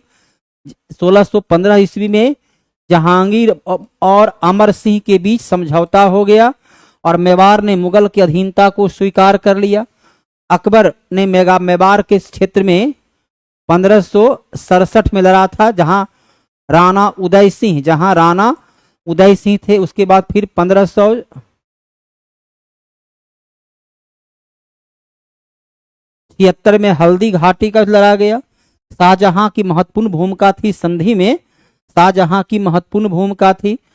मैग्ना कार्टा मौलिक अधिकार, फंडामेंटल राइट को संविधान का मैग्ना कार्टा अर्थात भाग 3 अनुच्छेद 12 से 35, भाग 4 directive principle of state policy, राज का नीति निर्देशक तत्व अनुच्छेद 36 से 51, भाग 5 अनुच्छेद 52 से 151 संघ का शासन प्रणाली, और 4 का क 51A मौलिक कर्तव्य। चलिए, पहला पेशवा बालाजी विश्वनाथ 1713 से 1720। उसके बाद बाजीराव 1720 से 1740। फिर बालाजी बाजीराव 1740 से 1761। माधवराव 1761 से 1772। तो एकदम मिला हुआ है ना, 20 40 1 2 3 4 1 2 3 4। तो ये सभी जो है एकदम क्रमिक रूप से मिले हुए हैं। ईस्वी सन के साथ आपको बतला दिया गया। बालाजी विश्वनाथ को मराठा राज का द्वितीय संस्थापक, प्रथम पेशवा बालाजी विश्वनाथ को मराठा राज का द्वितीय संस्थापक कहते हैं। बालाजी बाजीराव के काल में 1761 पानीपत का तृतीय युद्ध लड़ा गया। बाजीराव प्रथम मराठा का सबसे शक्तिशाली, सबसे प्रभावशाली पेशवा हुआ करता था। भारत का उच्चतम न्यायालय अधीक्षण, निदेशन, नियंत्रण, निर्वाचन से जुड़ा हुआ है। निर्वाचन अनुच्छेद 324 में लिखा हुआ है कि निर्वाचन आयोग, भारत का एक निर्वाचन आयोग होगा जो निर्वाचन से संबंधित अधीक्षण, निदेशन और नियंत्रण का काम करेगा। ये है भारत का निर्वाचन आयोग। उच्चतम न्यायालय अनुच्छेद 124। भारत की संसद अनुच्छेद 79। मुख्य निर्वाचन आयुक्त में तो एक मुख्य निर्वाचन आयुक्त है। वर्तमान में निर्वाचन आयुक्त 3 सदस्य का होता है। वर्तमान में निर्वाचन आयोग जो है 3 सदस्य का है। 3 में जो है सो वो एक है, वो मुख्य है। क्षेत्रफल पर सबसे बड़ा स्थल रुद्ध देश, जहां जिसकी कोई सीमा सागर से नहीं मिलती है। देखिए, हमारे पड़ोस में नेपाल है, भूटान है, अफगानिस्तान है, इसकी सीमा नहीं मिलती है। सबसे बड़ा है कजाकिस्तान। महानंदा एवं बागमती के बीच, महानंदा सबसे पूरब में मिलती है और बागमती के बीच बहने वाली जो नदियां हैं वो है मेची नदी, कोसी नदी और कमला नदी। बूढ़ी गंडक मिलती है कटिहार में, बूढ़ी गंडक मिलती है कटिहार में। गंडक मिलती है आपका ये सोनपुर के पास अर्थात छपरा में, है ना। भूमध्य सागर का प्रकाश स्तंभ स्ट्राम्बोली को बोलते हैं, जो एक सक्रिय ज्वालामुखी है। एटना ज्वालामुखी ये भी इटली का सक्रिय ज्वालामुखी है। फ्यूजियामा जापान का ये एक प्रसुप्त ज्वालामुखी है। कोलिमा ये भी सक्रिय ज्वालामुखी है। सक्रिय ये है कहाँ, मैक्सिको में। चारों महत्वपूर्ण ज्वालामुखी में इसमें 3 ज्वालामुखी सक्रिय है और 1 प्रसुप्त है। चलिए, अलग अलग देश के झरना से जुड़ा होता है अर्थात वाटरफॉल से जुड़ा होता है, जो नदियों के द्वारा वाटरफॉल का निर्माण किया जाता है। तुगेला झरना दक्षिण अफ्रीका, चलिए तो मिला हुआ है चारों का चारों 1 2 3 4। इसमें हर नाम याद रखना, इसमें कुछ विशेष आपको करना है नहीं। खादी और ग्रामोद्योग का मुख्यालय मुंबई में है। खादी और ग्रामोद्योग का मुख्यालय मुंबई में है, जिसकी स्थापना 1956 में हुई। अब ये सब क्वेश्चन जो हो जाता है, ये हो जाता है स्टैटिक जी के, जिसमें डायरेक्ट आपको याद रखना होगा। खादी ग्रामोद्योग भारत के सबसे बड़े करधा उद्योग में शामिल है। कुटीर उद्योग का ये महत्वपूर्ण पार्ट हो जाता है। इसका मुख्यालय मुंबई में है। 1956 में इसकी स्थापना हुई। प्रथम पंचवर्षीय योजना क्या हो जाएगा, सामुदायिक विकास। 1952 में इसकी शुरुआत हुई थी। 1 का 2 कहीं है, चलिए 1 विकल्प गया आपका। द्वितीय योजना तीव्र औद्योगिकरण, जिसमें द्वितीय योजना में राउरकेला, भिलाई और दुर्गापुर में एक लौह इस्पात कारखाना की स्थापना किया गया। 2 का 1, चलिए अभी तीनों सही है। तृतीय पंचवर्षीय योजना आधारभूत उद्योग, जिसमें बोकारो में लौह इस्पात कारखाना की स्थापना किया गया। चलिए क्या है, 2 1 3, चलिए दूसरा विकल्प गया है ना, 2 विकेट गिरा। आगे देखिए, चतुर्थ योजना है स्वावलंबन एवं अस्थिरता। पहली बार आत्मनिर्भरता का प्रयोग 5। अर्थात ये भी चला गया। और पंचम योजना न्यूनतम आवश्यकता कार्यक्रम, अर्थात आंसर आपका डी आ गया। इस प्रकार से यदि प्रश्नों को आप छांटते हैं सही तरीके से तो उत्तर देने में कोई कठिनाई नहीं होती है। संघ एवं राज्य लोक सेवा आयोग की नियुक्ति तो अनुच्छेद 315 के आधार पर संघ लोक सेवा आयोग, यूनियन पब्लिक सर्विस कमीशन और स्टेट पब्लिक सर्विस कमीशन का गठन होता है। 316 के आधार पर राष्ट्रपति और राज्यपाल इसे नियुक्त करते हैं। 317 के आधार पर इन्हें पद मुक्त किया जाता है। 318 के आधार पर इनका सेवा शर्त है और 319 उन पर नियंत्रण और निर्देशन से जुड़ा होता है। सभी का सभी जो है संघ लोक सेवा आयोग से ही जुड़ा हुआ है। गुरु महिसानी जो है ये लौह अयस्क के लिए, गुरु महिसानी लौह अयस्क के लिए जाना जाता है। गुरु महिसानी का संबंध किससे है? लौह अयस्क उड़ीसा में। चलिए राज्य का नाम दियो, तीन, कहीं तीन है? चलिए 2 विकल्प आपका समाप्त हो गया, 2 विकेट गया पहला गेंद पर, है ना। अब आइए तलचर उड़ीसा में, तलचर जो है उड़ीसा में कोयला के लिए अर्थात 4। चलिए अभी दोनों डटे हुए हैं। जादूगोरा यूरेनियम के लिए 2। चलिए एक विकल्प खत्म हो गया आपके सामने। देखिए विकल्प इस प्रकार से प्रश्न को छांटिए तो देखिए विकल्प कहाँ कहाँ आता है, कहाँ विकल्प जाता है, बड़े आसानी से आप उत्तर दे पाओगे। महात्मा गांधी के अनुसार निम्नलिखित में किसने भारतीयों को अपनी ही भूमि पर अजनबी और अपाहिज बना दिया? अंग्रेजी शिक्षा ने हमारी भाषा को ही खत्म कर दिया।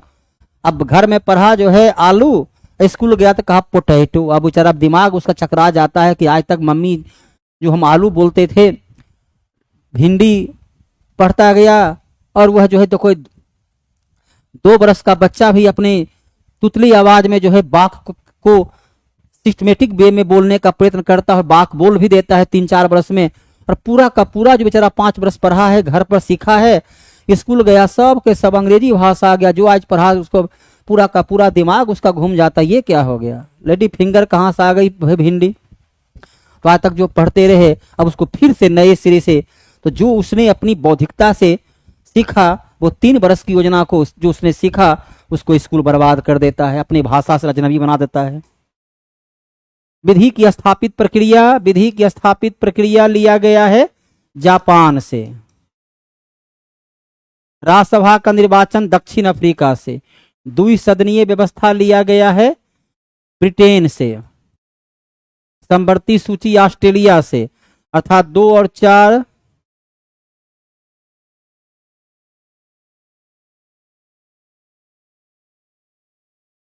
ऐसा तो कोई विकल्प नहीं है। सुमिलित नहीं है, 1 सुमिलित नहीं है और 3 सुमिलित नहीं है। 1 2 3, 1 और 3। चलिए आंसर आपका ए है। कोलंबिया की राजधानी बोगोटा, इसमें और क्या बतलाया जाए? कार्टेजेना स्पेन की एक महत्वपूर्ण नगर है। अजरबैजान की मुद्रा क्या है? अजरबैजान जो रूस का टूटा हुआ हिस्सा पड़ता है मानत। दिनार जो है कुवैत का, लीरा इटली का हुआ करता था। मंत्रालय राष्ट्रीय कर्मयोगी मंत्रालय गृह मंत्रालय का है। जितना बेहतर आप कर्म करेंगे, जितना सरकारी सेवा में जितना बेहतर योगदान देंगे, आपको उतना ही बेहतर तरीके से सरकार जो है पदोन्नति और अन्य प्रकार की सुविधा उपलब्ध कराएगा। और जो काम नहीं करेंगे उनको सरकार जो है पद से निकालने में भी संकोच नहीं करेगा। डेनमार्क के राजा द्वारा किंग क्रॉस जो पुरस्कार किनको दिया गया? ये दिया गया विजय शंकर जो महावाणिज्य दूतावास हैं, वाणिज्य दूतावास के हेड हैं। तो व्यापार बढ़ाने के लिए डेनमार्क की सरकार के द्वारा उन्हें ये पुरस्कार दिया गया। फोर्ब्स इंडिया लिमिटेड अवार्ड्स मिला है किनको? जय शाह को अवार्ड मिला है। क्रिकेट टीम अभी अंतर्राष्ट्रीय क्रिकेट टीम के चेयरपर्सन हैं और भारतीय क्रिकेट टीम को लगातार उन्नति के शिखर तक पहुंचाने का ये भी प्रयास कर रहे हैं। किस टीम ने हॉकी इंडिया सीनियर महिला राष्ट्रीय चैंपियनशिप झारखंड के द्वारा इस प्रतियोगिता को जीता गया? झारखंड ने इस प्रतियोगिता को हरियाणा में ही मैच हुआ और हरियाणा को पराजित करके झारखंड इस प्रतियोगिता को जीतने में सफल रहा। हाल में वन मैन ऑफिस की शुरुआत किया है LIC, ताकि जो भी आपकी समस्या है बीमा से जुड़ा हुआ, बीमा की समस्या को एक साथ एक ही मंच पर हल कर दिया जाए। हाफ मैराथन, मैराथन कितना होता है? 42 किलोमीटर की इसकी मैराथन की दूरी होती है। 42 पॉइंट कुछ है ना, 42 पॉइंट उसका क्या है, एक मिनट, 42.195 किलोमीटर, या मील में देखें 26 मील 385 गज। हाफ दूरी को किसने पूरा कर दिया है? तो युगांडा का, कहाँ का है? युगांडा का, अर्थात जो है वो 21 किलोमीटर की दूरी, 21 किलोमीटर की दूरी को मात्र 56 मिनट 42 सेकेंड में पूरा कर दिया। भारतीय सेना का सेवानिवृत्त जहाज INS गुलदार को पानी के नीचे संग्रहालय में परिवर्तित कर दिया गया है, ताकि भारत के नौसेना के विकास को पूरी तरह से लोग जान सकें, देख सकें, और समुद्र के नीचे भी पर्यटन उद्योग को बढ़ावा दिया जा सके। गान नगोई उत्सव, अलग अलग राज्य का अलग अलग उत्सव होता है। उड़ीसा का रख उत्सव क्या है? उड़ीसा का उत्सव है नौकलेवर। सिक्किम का उत्सव है लोसर। पश्चिम बंगाल, चलिए दुर्गा पूजा, और मणिपुर। चलिए विद्यार्थीगण, यहाँ पर ये सेट समाप्त हुआ। धन्यवाद। लगे 8 पुरुष एक कार्य को 45 दिनों में पूरा कर सकते हैं। 8 महिलाएं उसी कार्य को 18 दिनों में पूरा कर सकती है। 5 पुरुष और 8 महिलाएं मिलकर उस कार्य को कितने दिनों में पूरा करेंगे? मेरे प्यारे साथियों, 8 पुरुष, 8 आदमी किसी काम को 45 दिनों में कर सकता है, ये टोटल वर्क हुआ। आगे बोला गया है 8 महिलाएं उसी काम को 18 दिनों में पूरा कर सकती है, ये भी टोटल वर्क। टोटल वर्क आपस में क्या होगा साथियों? बराबर होगा। यहां से बच्चे अगर कोई कटता है तो काट दो, 9 दूनी 18, 9 पचे 45 हो जाएगा। 8 से 8 कट गया, M/W, ये 2 आ गया, ये इधर चला जाएगा, 5 हो जाएगा। आदमी एक दिन में 2 काम करता है तो औरत एक दिन में 5 काम। यहीं से टोटल वर्क अगर चाहे तो निकाल सकते हो। एक आदमी 2 काम तो 8 आदमी 16 काम करेगा, और 45 दिनों तक काम चलते रहा। साथियों बोलता है टोटल काम ये हुआ, 45 पुरुष 8 महिलाएं मिलकर उस काम को कितना दिनों में करेगा? 5 पुरुष 8 महिलाएं, तो 1 पुरुष 2 काम तो 5 पुरुष, 5 दूनी 10 काम, 1 महिलाएं 5 काम तो 8 महिलाएं, 8 पंचे 40 काम। टोटल मिलाकर एक दिन में 50 काम हो रहा है। टोटल काम हमारा 16 गुना 45 है। एक दिन में 50 काम अगर होगा तो बताओगे इतना काम करने में कितना लगेगा? 5 से काटोगे 10 हो जाएगा, 5 से काटोगे 9 हो जाएगा, 5 से 2 से काटोगे 5 हो जाएगा, 2 से काटोगे ये 8 हो जाएगा। 9 8 72/5 हो गया। 14 पंचे 70 हो जाएगा, 2 बचेगा 5, 14 सही 2/5 लगेगा। आंसर क्या हो जाएगा साथियों? सी हो जाएगा। आंसर क्या हो जाएगा? सी हो जाएगा।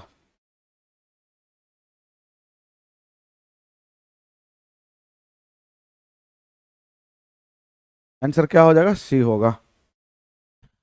आइए बच्चे आगे बढ़ते। बोला गया अपनी यात्रा का एक भाग के रूप में एक व्यक्ति 80 किलोमीटर की चाल से 120 किलोमीटर की यात्रा करता है। अगले 100 किलोमीटर की यात्रा 40 किलोमीटर पर घंटा की चाल से करता है, और 75 किलोमीटर पर घंटा की चाल से प्रारंभिक स्थान पर वापस आ जाता है।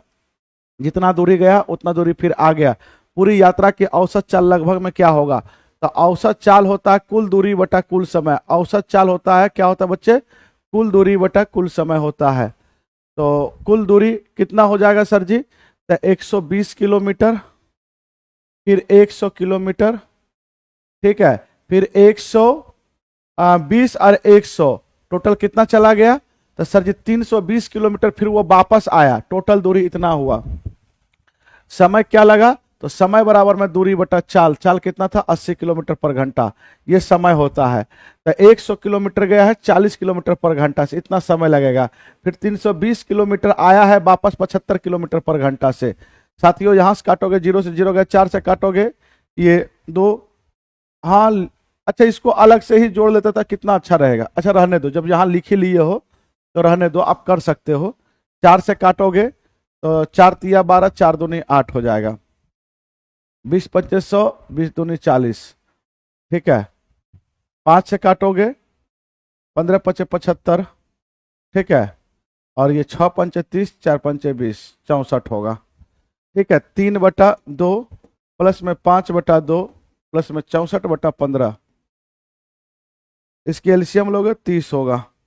15 45 होगा, 15 होगा, 15 पंचे 75 होगा, 2 होगा, 4 दूनी 8, 6 दूनी 12, 5 5 10, 8 18, ठीक है। 18 का 8, बाकी हाथ में 1, 7 4 11, 11 और 2 12, 13, 13 और 1 14 का 4, बाकी हाथ में 1 1 1 2, 280 बस 30 होगा।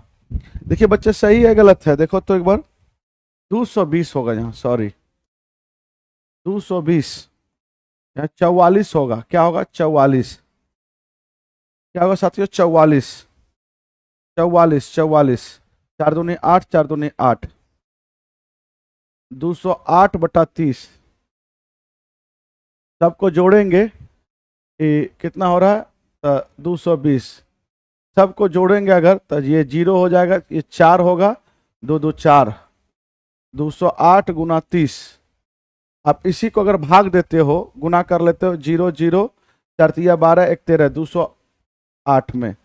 मेरे प्यारे साथियों इतना ही होगा ना? 132 208 में भाग दोगे 63.46 किलोमीटर पर घंटा, निकाल लीजिएगा। आंसर क्या होगा? डी होगा। आगे आइए बच्चे, बोला गया ए बी का 95% है, तो ए का कितना प्रतिशत बी है? बोला गया ए बी का 95% है, बोला गया ए जो है बी का 95% है। तो अगर ए जो है बी का, बी अगर 100 होगा तो ये कितना होगा? 95% होगा। इसको काटोगे तो ये 19 हो जाएगा, 5 से तो ये 20 होगा। ए का कितना परसेंट बी है? तो ए का लगा है 19 में, और 20 के बारे में कुछ प्रतिशत लगाने। बच्चे आज मुझे नहीं लगता कि हम क्लास